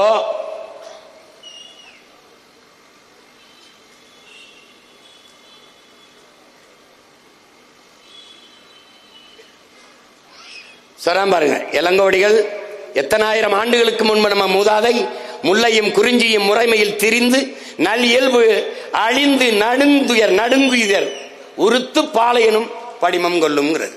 முல்லையும் குறிஞ்சியும் முறைமையில் திரியின் நிலம் நடுக்குற்று நல்லியல்பிலிருந்து பாளையனும் படிமம் கொள்ளும். இப்ப என்ன ஆயிடுச்சு? குறிஞ்சி நிலத்தை வெட்டிட்ட, நீ முல்லை நிலத்தை அழிச்சிட்ட, காட்டையெல்லாம் அழிச்சிட்ட, வெட்டிட்ட, காட்டையெல்லாம் அழிச்சிட்ட. காட்டை அழிச்ச பிறகு இப்ப குறிஞ்சி நிலம் மலையெல்லாம் அழிச்சுக்கிட்டு இருக்க, மலையெல்லாம் வெட்டிட்ட, கல்குவாரி ஆயிடுச்சு. இப்ப இந்த 4 நிலம் தான். இப்ப செயற்கையா ஒரு நிலம் வருது. இந்த முல்லையும் குறிஞ்சியும் அழிச்சிச்சுன்னா அது பாலைவனம் தான். அது எது? இதுதான். நீரற்ற நகரமாக, நீரற்ற நிலமாக உன் நிலம் மாறி வாழ்வதற்கு வாய்ப்பற்றதாக உன் தாய் நாட்டை நீ மாற்றிக் கொண்டிருக்கிறாய். நீ இல்ல, நீ யாருக்கு ஓட்டு போட்டு நாட்டை கொடுத்தியோ அவன் ஆக்கிக்கிட்டு இருக்கான். நீ என்னத்தை ஆக்கி திங்கிறது தெரியாம ஆக்கிக்கிட்டு இருக்க நீ. இப்ப பாரு, இது என்னன்னா, அவன் பாலைவனத்தில் இருக்கான், அரபு நாட்டுல. பாலைவனத்தை சோலைவனமா மாத்துறதுக்கு வேலை செய்யறான் பாரு. எப்படி அவன் பாரு, இந்த பாலைவனத்தை சோலைவனமா மாத்திடுறான் பாரு. அரபு நாடுகள்ல பாலைவனத்தை மாத்திக்கிட்டு இருக்கான் ஒவ்வொருத்தனும். ஆனா நீ என்ன செய்யற? சோலைவனத்தை பாரு பாலைவனமா மாத்திக்கிட்டு இருக்க. எப்படி இருந்த ஒரு நாட்டை எப்படி மாத்திட்டு இருக்க நீ பாரு. எந்த புரிதலும் இல்லாம நீ சாதி மத உணர்ச்சிகளை சிக்கி, சாராயத்துல சிக்கி, கடைசியா திரைக்க வரிச்சல சிக்கி, இப்ப கூட்டத்துல சிக்கி செத்து கிடக்குற. எப்படி கூட்டத்துல சிக்கி செத்துக்கிட்டு இருக்க. இங்க பாரு,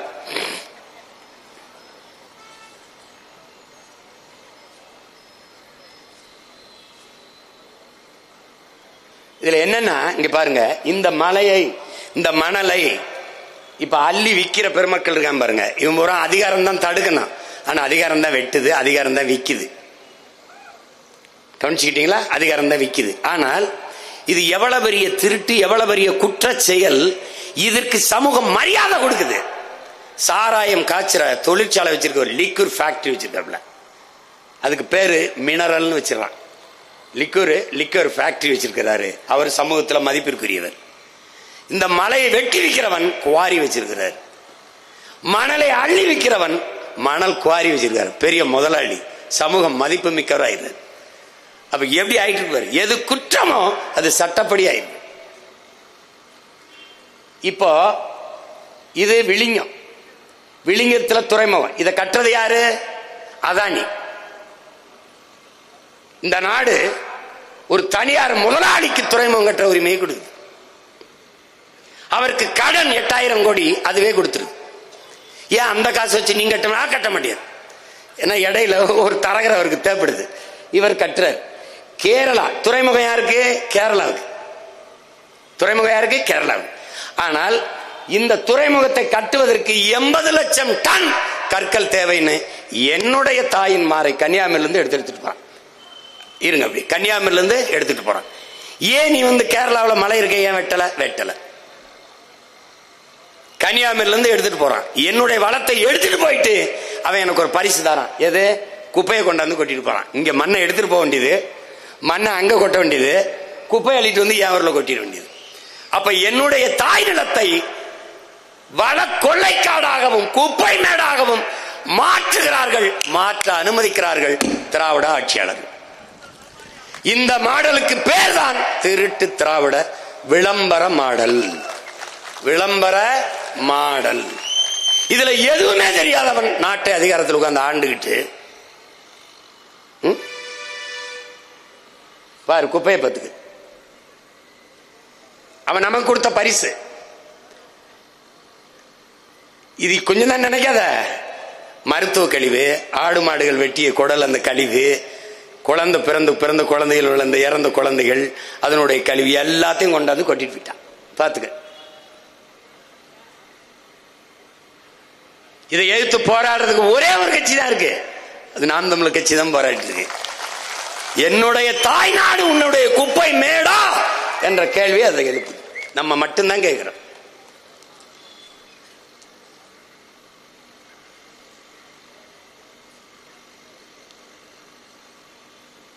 இதுல எங்கங்கிறீங்க? போங்க. அப்படி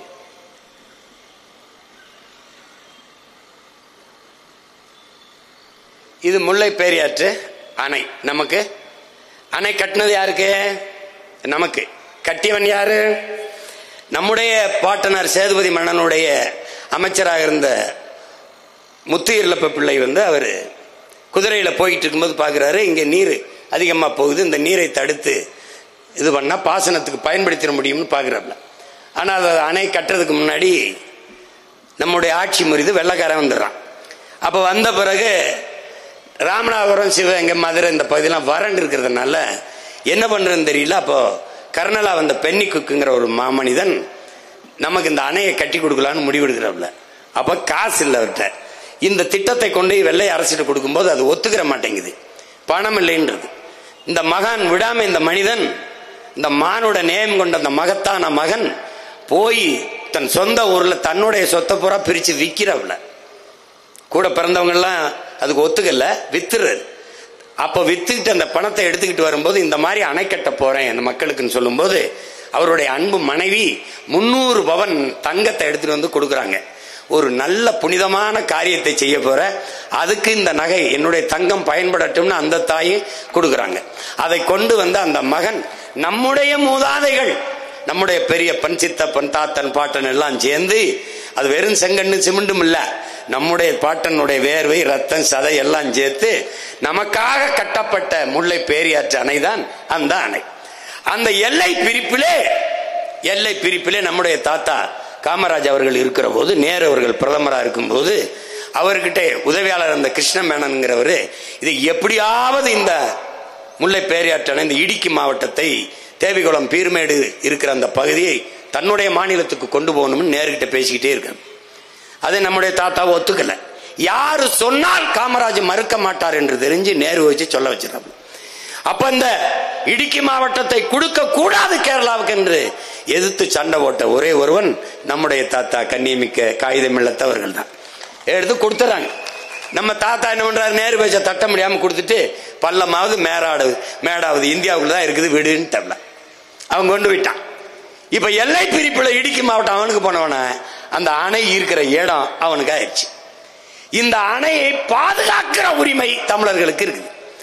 கடைசி அந்த உரிமையையும் கையெழுத்து போட்டு நீங்களே வச்சுக்கணும் கொடுத்த பெரியவர் தான் நம்முடைய ஐயா எம்ஜிஆர் அவர்கள். கொடுத்துட்டோம். இப்ப அணை அவனுக்கு ஆயிடுச்சு. இந்த அணை நீரை நமக்கு தர்றதில்லை. ஆனால் அதுக்கு கீழே ஒரு சிற்றணைன்னு ஒண்ணு இருக்குது, பேபி டேம். அந்த இருக்கு ஒரு பேபி டேம், சிற்றணை. அந்த சிற்றணையில் தூர் வாரிக்கொண்டால் நீரை அதிகப்படியாக சேமித்து வைத்து நாங்கள் பயன்படுத்திக்க முடியும். அப்படின்னா அந்த தூர் வாருவதற்கு இடையூறாக இருப்பது அதுல இருக்கிற சில மரங்கள். எத்தனை மரம்? வெறும் 15 மரங்கள். அந்த மரங்களை வெட்டிவிட்டால் ஆழப்படுத்திக்கிற முடியும் என்று தமிழ்நாடு அரசு கேரளாவுக்கு கோரிக்கை வைக்குது. எத்தனை ஆண்டுகளா வைக்குதுன்னு நினைக்கிறீங்க? 47 ஆண்டுகளாக கோரிக்கை வைக்குது. 47 ஆண்டுகளாக அந்த மரத்தை வெட்ட கேரள அரசு அனுமதி நமக்கு தரல. அதனால அந்த சிற்றணை தூர்வாரப்படல, ஆழப்படுத்தப்படல. மரத்தை வெட்டக்கூடாது நம்முடைய நிலைப்பாடு. ஆனால் மரத்தை வெட்டினால் நட்டு வளர்த்து விட முடியும். நட்டு வளர்த்து விடுகிற மரத்தை வெட்ட மறுக்கிற அனுமதி தர மறுக்கிற கேரளா என்னுடைய மலையை வெட்டி எடுத்துக்கிட்டு போகுது. அவன் மரத்தையே வெட்ட அனுமதி தர மறுக்கிறான், இவன் மலையவே வெட்ட அனுமதி கொடுத்து இருக்கிறான். இதை கணிச்சு டேய், இவங்களை ஒழிக்காம நீ வாழ முடியாதுங்கிற உணர்வை பெற ஒன்னும் பண்ண முடியும்.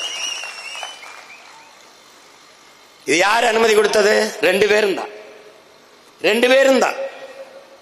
இதை விட இன்னும் கொடுமை இருக்குது. இங்க பாரு,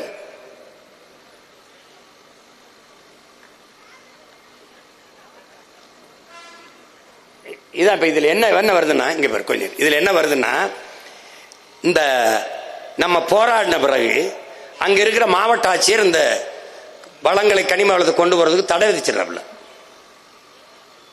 அப்ப என்ன பண்றான், பினோயின்னு ஒருத்தன் அங்க இருக்கிற அந்த ஒரு கன்னியாகுமரியில் இருக்க ஒருத்தன் வந்து மதுரை உயர் நீதிமன்றத்தில் வந்து வழக்கு போட்டுரும். அந்த வழக்கு என்ன சொல்லுது பாரு, எப்படி போடுறான்னா, ஏற்கனவே விளிங்கத்துக்கு 80 லட்சம் டன், 80 லட்சம்ங்கிறது சொல்றதானே, அது எத்தனை லட்சம் டன் போச்சுன்னா யாருக்கு தெரியும். இதுல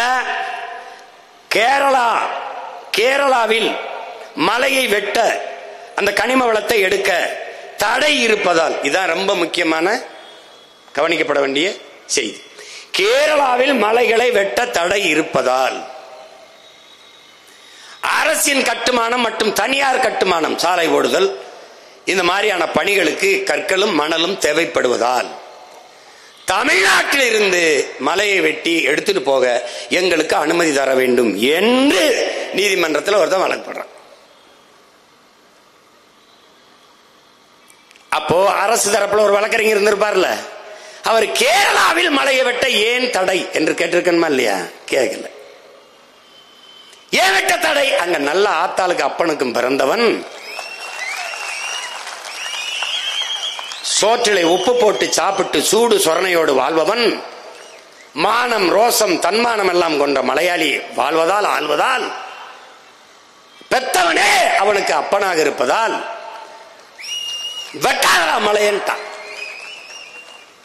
இங்கே மத்தவனே நமக்கு ரொம்ப நாளா அப்பனா இருப்பதால் வெட்டிக்கிட்டான். ஏன்னா அறுக்கிறது அவங்க ஆத்தா மாறுல, எங்க ஆத்தா மாறுனால விட்டுட்டான். இப்ப பாரு, அந்த நீதிபதி அவர் என்ன கேட்கிறாங்கன்னா, இந்த ஒரு அள்ளி எடுத்துட்டு போன 750 10 சக்கரம் கொண்ட பாரவுந்துல 750 வண்டியில ஒரு லாரியில பாரவுந்துல ஒரு நாளைக்கு நீங்க எடுத்துட்டு போகலாம்ங்கிற அனுமதியை கொடுத்துறாங்க. கற்களை நீங்க எடுத்துட்டு போகலாம் கேரளாவுக்கு. பாத்துக்க, இதெல்லாம் நீ தெரிஞ்சுக்கணும்ல.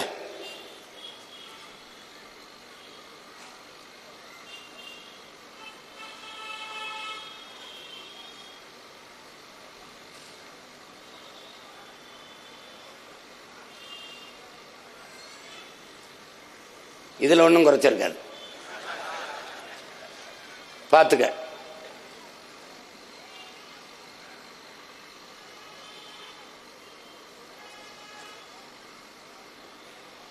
அங்க நீதிபதி ஸ்ரீமதிங்கிற அம்மா எடுத்துட்டு போங்க, வெட்டி எடுத்துட்டு போங்கன்னு கொடுத்துட்றாங்க. மதுரை நீதிமன்றத்தில் கொடுத்துட்றாங்க.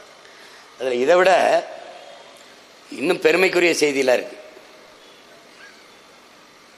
இந்த தருமபுரி கிருஷ்ணகிரியில வந்து நம்ம ஏன் இந்த மாநாடை போடணும்னா, இங்க இருக்கிற இந்த பாறை ஓட்டுநர்கள், அந்த உரிமையாளர்கள் சங்கத்தின் தலைவர் யுவராஜ் அவர்கள் பேசின ஒரு காணொளி வரும் பாருங்க. அவர் என்ன சொல்றாருன்னு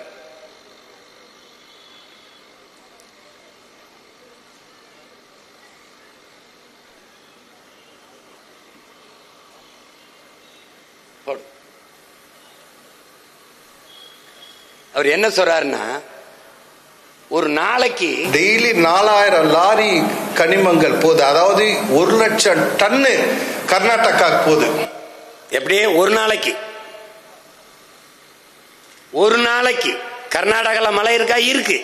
அதையா வெட்டல? அதே கதை தான். நல்ல தாய் தகப்பன் அந்த கதை தான். பாரு, 1,00,000 டன் ஒரு நாளைக்கு. அப்ப மாசத்துக்கு எவ்வளவுன்னு பாத்துக்க. நம்ம ஐயா பேசுவார், மாண்புமிக்க நம்ம மதிப்பிற்குரிய. கன்னியாகுமரி மாவட்டத்தில் 4 வழி சாலை பணிகள் இன்னும் முடியாத நிலை இருக்கு. இந்த சூழ்நிலை மாவட்டத்தில் போக்குவரத்து நெரிசல் கொண்ட குறுகிய சாலைகள் வழியாக கேரளாவிற்கு கனிம வளங்கள் அதிக நகர வாரங்களில் எடுத்து செல்வதில் உள்ளூர் மக்களுக்கு பல்வேறு சிரமங்கள் ஏற்படுகிறது. பல விபத்துகள் ஏற்படுகிறது. சென்ற ஆண்டு மட்டும் சாலை விபத்தில் 336 பேர் மரணமடைந்துள்ளனர். இதுபோன்ற சவால்களை கட்டுப்படுத்த கனிமவள உற்பத்தி, போக்குவரத்து போன்றவற்றை கணினிமயமாக்கி இ பாஸ் முறையை நடைமுறைப்படுத்தவும். என்ன சொல்றாப்புல, எடுத்துட்டு போக முடியல, அதனால விபத்து அதிகமா இருந்து சாலை பெருசா போட்டு கொடுங்கன்றப்பல. நீ எப்படிப்பட்ட ஆளுகள்கிட்ட நாட்டை கொடுத்துருக்கேன்னு நீ தான் யோசிச்சுக்கணும் சாமி. நீதான் எப்படி சொல்றாள் பாருங்க. எங்க அதனால விபத்தாயிருது. விபத்தாகிறது அவருக்கு பிரச்சனை இல்லை. தன் மலையை வெட்டி எடுத்துட்டு போறது அவருக்கு பிரச்சனை இல்லை. விபத்தாகுது, அதனால கொஞ்சம் சீக்கிரம் அந்த பெருசு பண்ணி அதை கொண்டு போறதுக்கு வழிவகை பண்ணுங்கன்றப்பல. இப்படிலாம் கேரளால ஒரு அமைச்சர் பேசிட்டா மறுநாள் அமைச்சரா இருப்பான். சட்டசபையில பேசுறாப்புல, சட்டசபையில. இதே சட்டசபைக்குள்ள போய் நாம என்ன இருக்குது.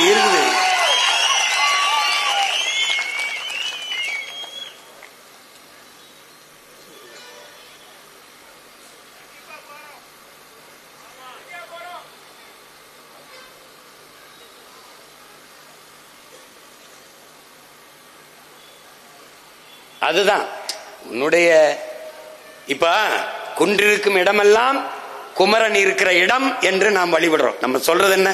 குன்று இருக்கும் இடமெல்லாம் நம் குமரன் இருக்கும் இடம்னு. இந்த குன்றுகளில் நம் குமரன் இருக்கிறானா இல்லையா? இறைமகன் இயேசு பல்லாயிரக்கணக்கான மலை பிரசங்கங்களை, இறையுரையை பல்லாயிரக்கணக்கில் மலை மேல நின்று மலை முகடுகளில் இருந்து ஆற்றி இருக்கிறார். அப்ப அந்த மலைகளில் இறைமகன் இயேசு நின்று பேசிய மலைகள் இது இல்லையா? இறைதூதர் ஸல்லல்லாஹு அலைஹி வஸல்லம் நபிகள் நாயகம் அவர்கள் இந்த ஹீரா மலையில் தான், அந்த குகையில் தான் அவர் இறையருளையே பெறுகிறார். ஆனால் அவர் இறையருள் பெற்ற மலை அது இல்லையா? இதான் நம்ம எழுப்புற கேள்வி. அதை எப்படி நீ கண்ணு முன்னாடி வெட்டி எடுத்துட்டு போக விட்டு வேடிக்கை பெற்றிருக்க?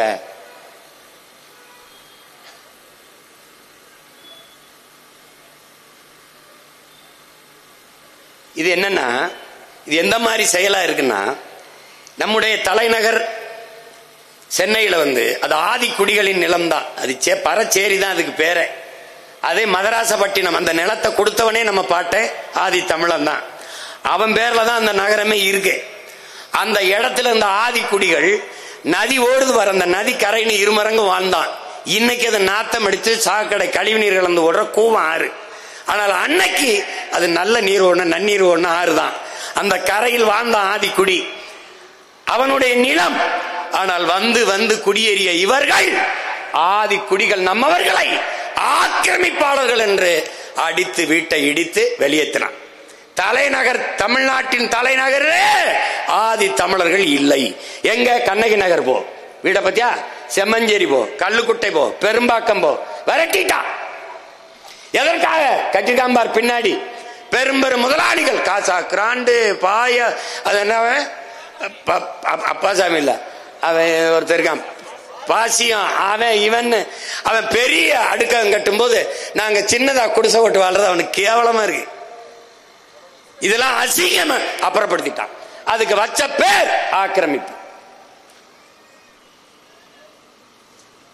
அதை போலவே பழங்குடி மக்கள் இந்த போராம்பார், இவன் தான் இந்த காட்டின் பூர்வீக குடி, இவன் தான் நம்ம ஆதி தாய் குடி, அவன் தான். அந்த குடிகள் தான் வனங்களின் காடுகளின் பாதுகாவலர்கள். அவன் தேனாடை உண்டுகிட்டு கிழங்கு இதுல சாப்பிட்டுக்கிட்டு அவன் பாட்டு காடை பாதுகாத்துருந்தான். உனக்கு இங்கிருந்து பார்க்கும் போது அது காடு, அவனுக்கு அது வீடு. அவனை வெளியேற்றினால் தான் அந்த வளங்களை வேட்டையாட முடியும் என்பதாலேயே பழங்குடி மக்கள் எவன் அந்த வனத்தை பாதுகாத்து இருக்கிறானோ அவனை வெளியேற்றினான். 30 ஆண்டுகளுக்கு மேலாக எவன் ஒருவன் வனத்தையும் மலையும் பாதுகாத்து நின்றானோ நம்மவன் வீரனுக்கு அப்பன் வீரப்பன், அவனை மரங்களை வெட்டி விற்கிறான் என்று திருடன் என்று பழி சுமத்தி அளித்தான். அதை போல பழங்குடி மக்களை வெளியேற்றான். வள வேட்டைக்கு இடையூறார்கள். உனக்கு தெரியும் பச்சை வேட்டைன்னு கிரீன் கண்டர், உனக்கு தெரியும் தண்டகாரண்யம் நீ படிச்சிருப்ப. தண்டகாரண்யம் இன்னைக்கு அந்த இடத்துல 200 லட்சம் கோடிக்கு கனிம வளங்கள் அந்த மலைகள்ல இருக்குன்ட்டு அந்த காடுகளை வெட்டி அழித்தால்தான் அந்த மலைகள் இருக்கிற வளங்களை எடுக்க முடியும். அந்நிய முதலாளிகளுக்கு ஒப்பந்தம் போட்டு கொடுத்துட்டான். இப்ப அந்த காடுகளை அழிக்க போகிற போது அங்க வாழ்ந்த பூர்வகுடி மக்கள் பழங்குடிகள், இது என்னுடைய வீடு, தொடக்கூடாது என்று போராட ஆரம்பிச்சான். அவன் தான் இன்னைக்கு மாவோயிஸ்ட் என்று பழிய சுமந்து நிற்கிறான். அதுபோலதான் இந்த ஆதி குடிகள் காடுகளிலிருந்து அப்புறப்படுத்தப்படுவது. அந்த பழங்குடி மக்களுக்கு இன்னும் குடி சான்றிதழ் இல்லை, சாதி சான்றிதழ் இல்லை. திருவண்ணாமலையில் வாழ்ந்த 3000க்கும் மேற்பட்ட நம்ம ஆதி குடிகள் குறவர் குடிகளுக்கு உங்கள் உடன் பிறந்தவன் உங்கள் மகன் வந்து நின்று போராடி, இந்த எங்க அண்ணன் கேப்டன் துறை இருக்கார், நாங்க நின்று போராடி 3000 பேருக்கு குடி சான்றிதழ் வாங்கி கொடுத்தோம். எஸ்சி எஸ்டிங்கிறான். எஸ்டிக்கு இருக்கிற அந்த இடப்பகிர்வை அவன் பெற முடியாது. குடும்ப அட்டைக்கு 5 கிலோ அரிசி, ஆனால் குடும்ப அட்டை இருந்தால் தான் வாங்க முடியும். அவனுக்கு குடி சான்றிதழே இல்லாத போது எப்படி போய் அவன் அந்த உரிமையை பெற முடியும்? அப்ப எவ்வளவு தூரம் நம்மளை நசுக்கி ஒடுக்கிய அடக்கி வச்சிருக்கான்னு பாத்துக்க.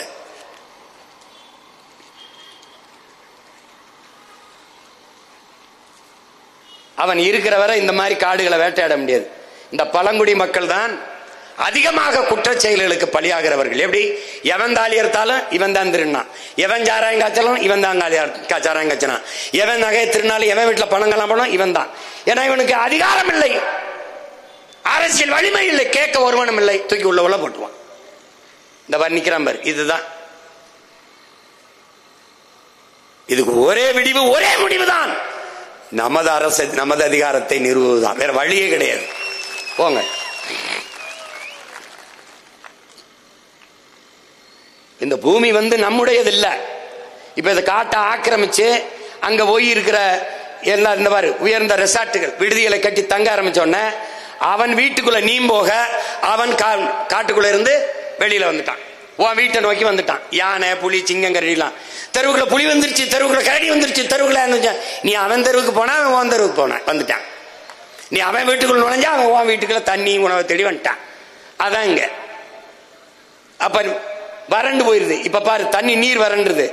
கொஞ்சம் இருங்க, அதுல என்ன வருதுன்னா மலைகள் இருந்துதான் நமக்கு அறிவு வந்தது, ஆறு நீர்லாம் வந்தது. ஆனால் இப்ப என்ன ஆயிடுச்சு, அதெல்லாம் அழிச்ச பிறகு, காடெல்லாம் அழிச்ச பிறகு, காடு மலையெல்லாம் வறண்ட பிறகு அங்கு வாழ்கிற யானை புலி சிங்கங்கரடி மான் மைனாக்கெல்லாம் மயிலுக்கெல்லாம் நீர் இல்லை.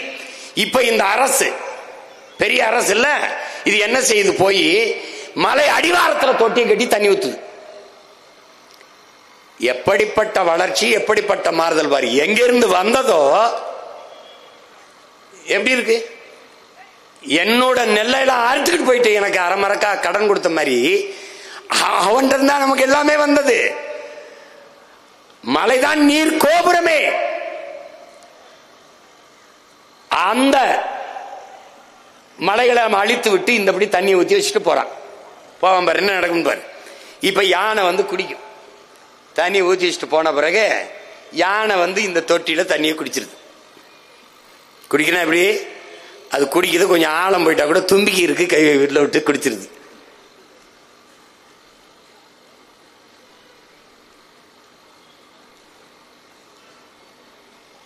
என்னன்னா இந்த மலை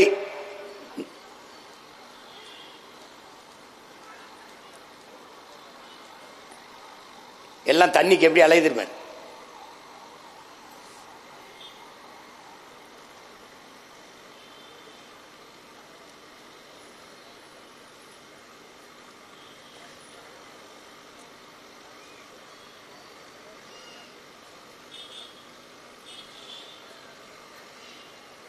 இப்ப யானை குடிக்கிறத நீ பாக்குற, ஏன்னா அதுக்கு தண்ணி துதிக்கை இருக்கு, நீளமா இருக்கு. தண்ணி உள்ள தொட்டிக்குள்ள போன பிறகு இந்த பரிதாபத்தை ஒரு தடவை நிப்பாரு. தண்ணி உள்ள போயிருச்சா, இப்ப இவர் குடிச்சிட்டு போயிருவாரு. இவங்க எல்லாம் என்ன பண்ணுவாங்கன்னு ஒரு தடவை பாரு. இவர் அப்படியே அந்த தண்ணியை சுத்தி சுத்தி வருவாப்ல. எவ்வளவு எவ்வளவு வழியை தருது பாரு. இவர் யானை செத்துட்டாரு, அவரால் வாழ முடியல. காட்டுக்குள்ள யானை செத்துட்டாரு, கடலுக்குள்ள இவர் தான் பெரிய ஆளு, திமிங்கலம் இவர் பெரிய சண்டீர் இவர் தான், இவரால் வாழ முடியல, இவரும் வந்து செத்துட்டாப்ல. இப்ப கடல்ல பெரிய ஆளு திமிங்கலம் வாழ முடியல, காட்டுக்குள்ள பெரிய ஆளு யானை அவர் வாழ முடியல. காட்டுக்குள் யானையும் கடலுக்குள் திமிங்கலமும் வாழ முடியாத போது நாட்டுக்குள் மட்டும் மானுடா நீ எப்படி வாழ்வாய் என்ற கேள்வியை நீ எழுப்பாகணும்.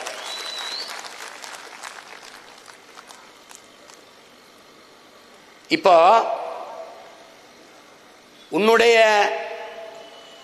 உன் இனத்தின் தொன்மத்தை நீ அறியணும்னா, நம்ம முன்னோர்கள் சொல்லிக்காம பாரு, இவன் பூரா வந்து மருத்துவன்.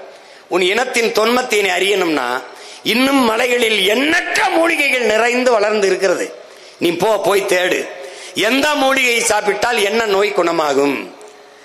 டெங்கா நிலவேம்பு, கொரோனாவா கபசுர குடிநீர், மஞ்சக்கா மலையா கீழா நெல்லி, அப்படி கண்டு உணர்ந்திருக்கான் பாரு. அகத்திக்கிரையா அகத்துக்கு நல்லது, சீரகமா அகத்தை சீர் செய்யும் சீரகம், முருங்கைக்கிரையா இரும்பு சத்து அதிகம், பொன்னாங்கண்ணியா கண்ணுக்கு நல்லது. எல்லாத்தையும் கண்டு உணர்ந்து பகுத்து வகுத்து உன் முன்னவன் வச்சுட்டு போயிருக்கான். அதை நீ தேடி எந்த செடியை தின்றால் என்ன நோய் குணமாகும் என்று ஆராய தொடங்கினால் உன்னுடைய இனத்தின் தொன்மத்தை நீ அறிய முடியும்டாங்கிறான். அது எவ்வளவு மூத்த இனம் என்பதை நீ கண்டு உணர்வாய்கிறான். அவ்வளவு மூலிகையும் தந்தது அவதான், அந்த மலைதான். அதுல இன்னைக்கு என்ன பண்றான், இந்த இயற்கை மூலிகை மருத்துவம் இருக்கிற வரை செயற்கை மருத்துவத்துக்கு நீ அளபதி மருத்துக்கு வரமாட்டாயின்னு பார்த்தினிய செடியை உள்ள விட்டு மொத்த மூலிகையும் மறைச்சிட்டான். இப்ப மலை எங்கும் பார்த்தினிய செடிதான். உன்னுடைய மூலிகைகளை நீ கண்டு தேடி பிடிக்கவே முடியாது, அப்படி மறைச்சு விட்டான், முடிச்சு விட்டான்.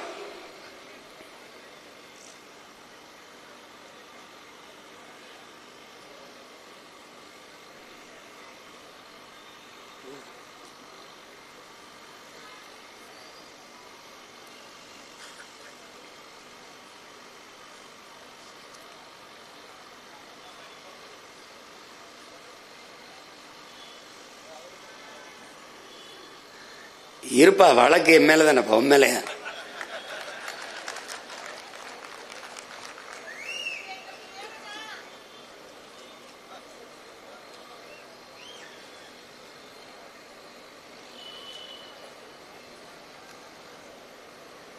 என்ன சொல்ல வருது, இந்த பூமி வந்து ஒண்ணுது இல்ல, உனக்கானதுல உனக்கு மட்டுமானது இல்ல. இது பல கோடிக்கணக்கான உயிர்களின் உடைமை, பல கோடிக்கணக்கான உயிர்களின் உடைமை இந்த பூமி.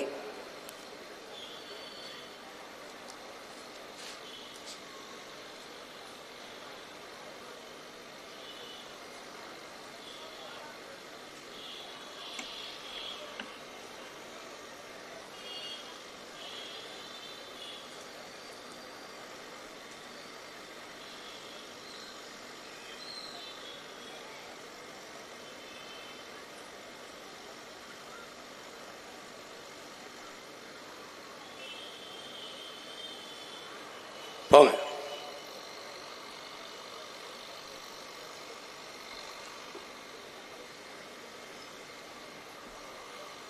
அது என்னன்னா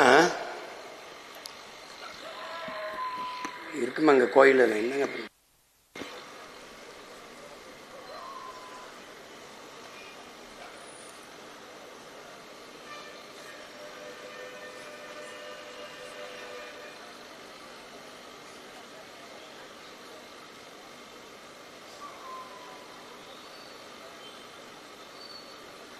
நீ என்ன பண்றேன்னா,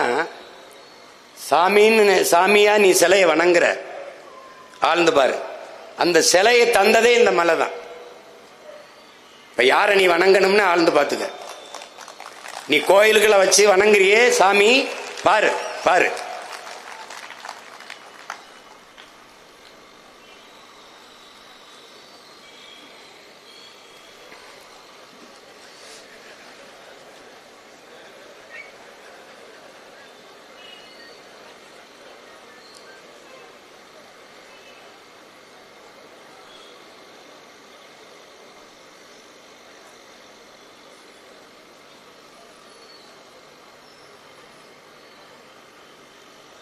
அந்த சாமி சிலையை தந்தது அந்த மலைதான்.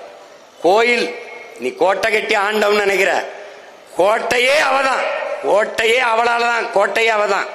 நீ கோயில் நீ வழிபடுகிற, இந்த கோயிலுக்கு காணிக்கை செலுத்தின கொடையை கொடுத்தங்கிற, கோயிலே அவ கொடுத்த கொடைதான் என்பதை நீ மறந்துடக்கூடாது. அப்படின்னா நீ யாரை வணங்கணும்னு பாத்துக்க.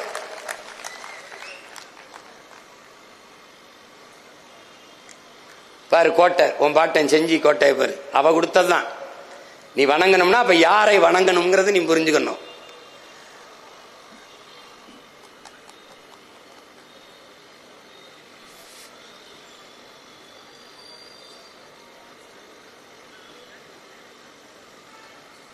இந்த பூமி நமக்கானது மட்டுமல்ல, மானுடனுக்கான மட்டுமல்ல, பல கோடிக்கணக்கான உயிர்களின் உடைமை. இந்த எந்த உயிரினத்தாலும் இந்த பூமிக்கு அழிவில்லை. இந்த மலைக்கோ காடுகளுக்கோ நீருக்கோ அழிவில்லை. ஆனால் கடைசியாக பரிணாமத்தில் வந்த மனித சமூக விலங்கான இந்த மானுட பதர்களால தான் இந்த இயற்கைக்கு பேரழிவு வருகிறது, பேரழிவு வருகிறது.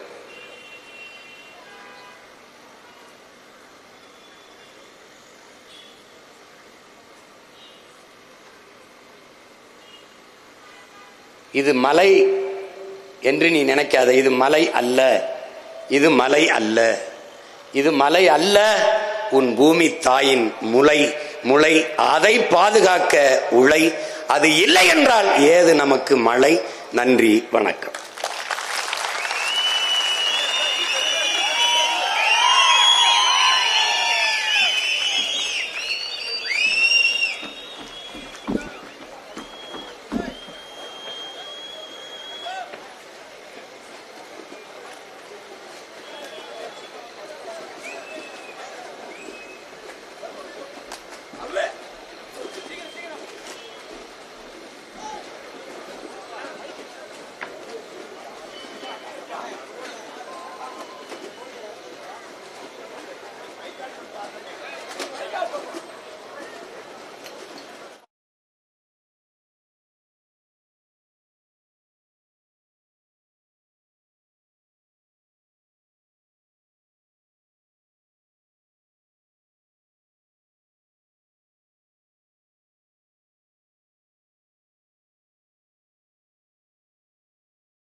தருமபுரியிலிருந்து மாற்றுக் கட்சியிலிருந்து நமது கட்சியில் தோழர்கள் இணைகிறார்கள்.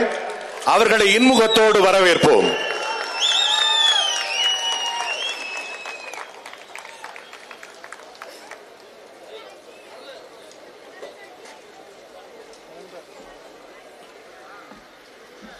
உறவுகளே, அனைவருக்கும் இரவு உணவு தயாராக இருக்கிறது.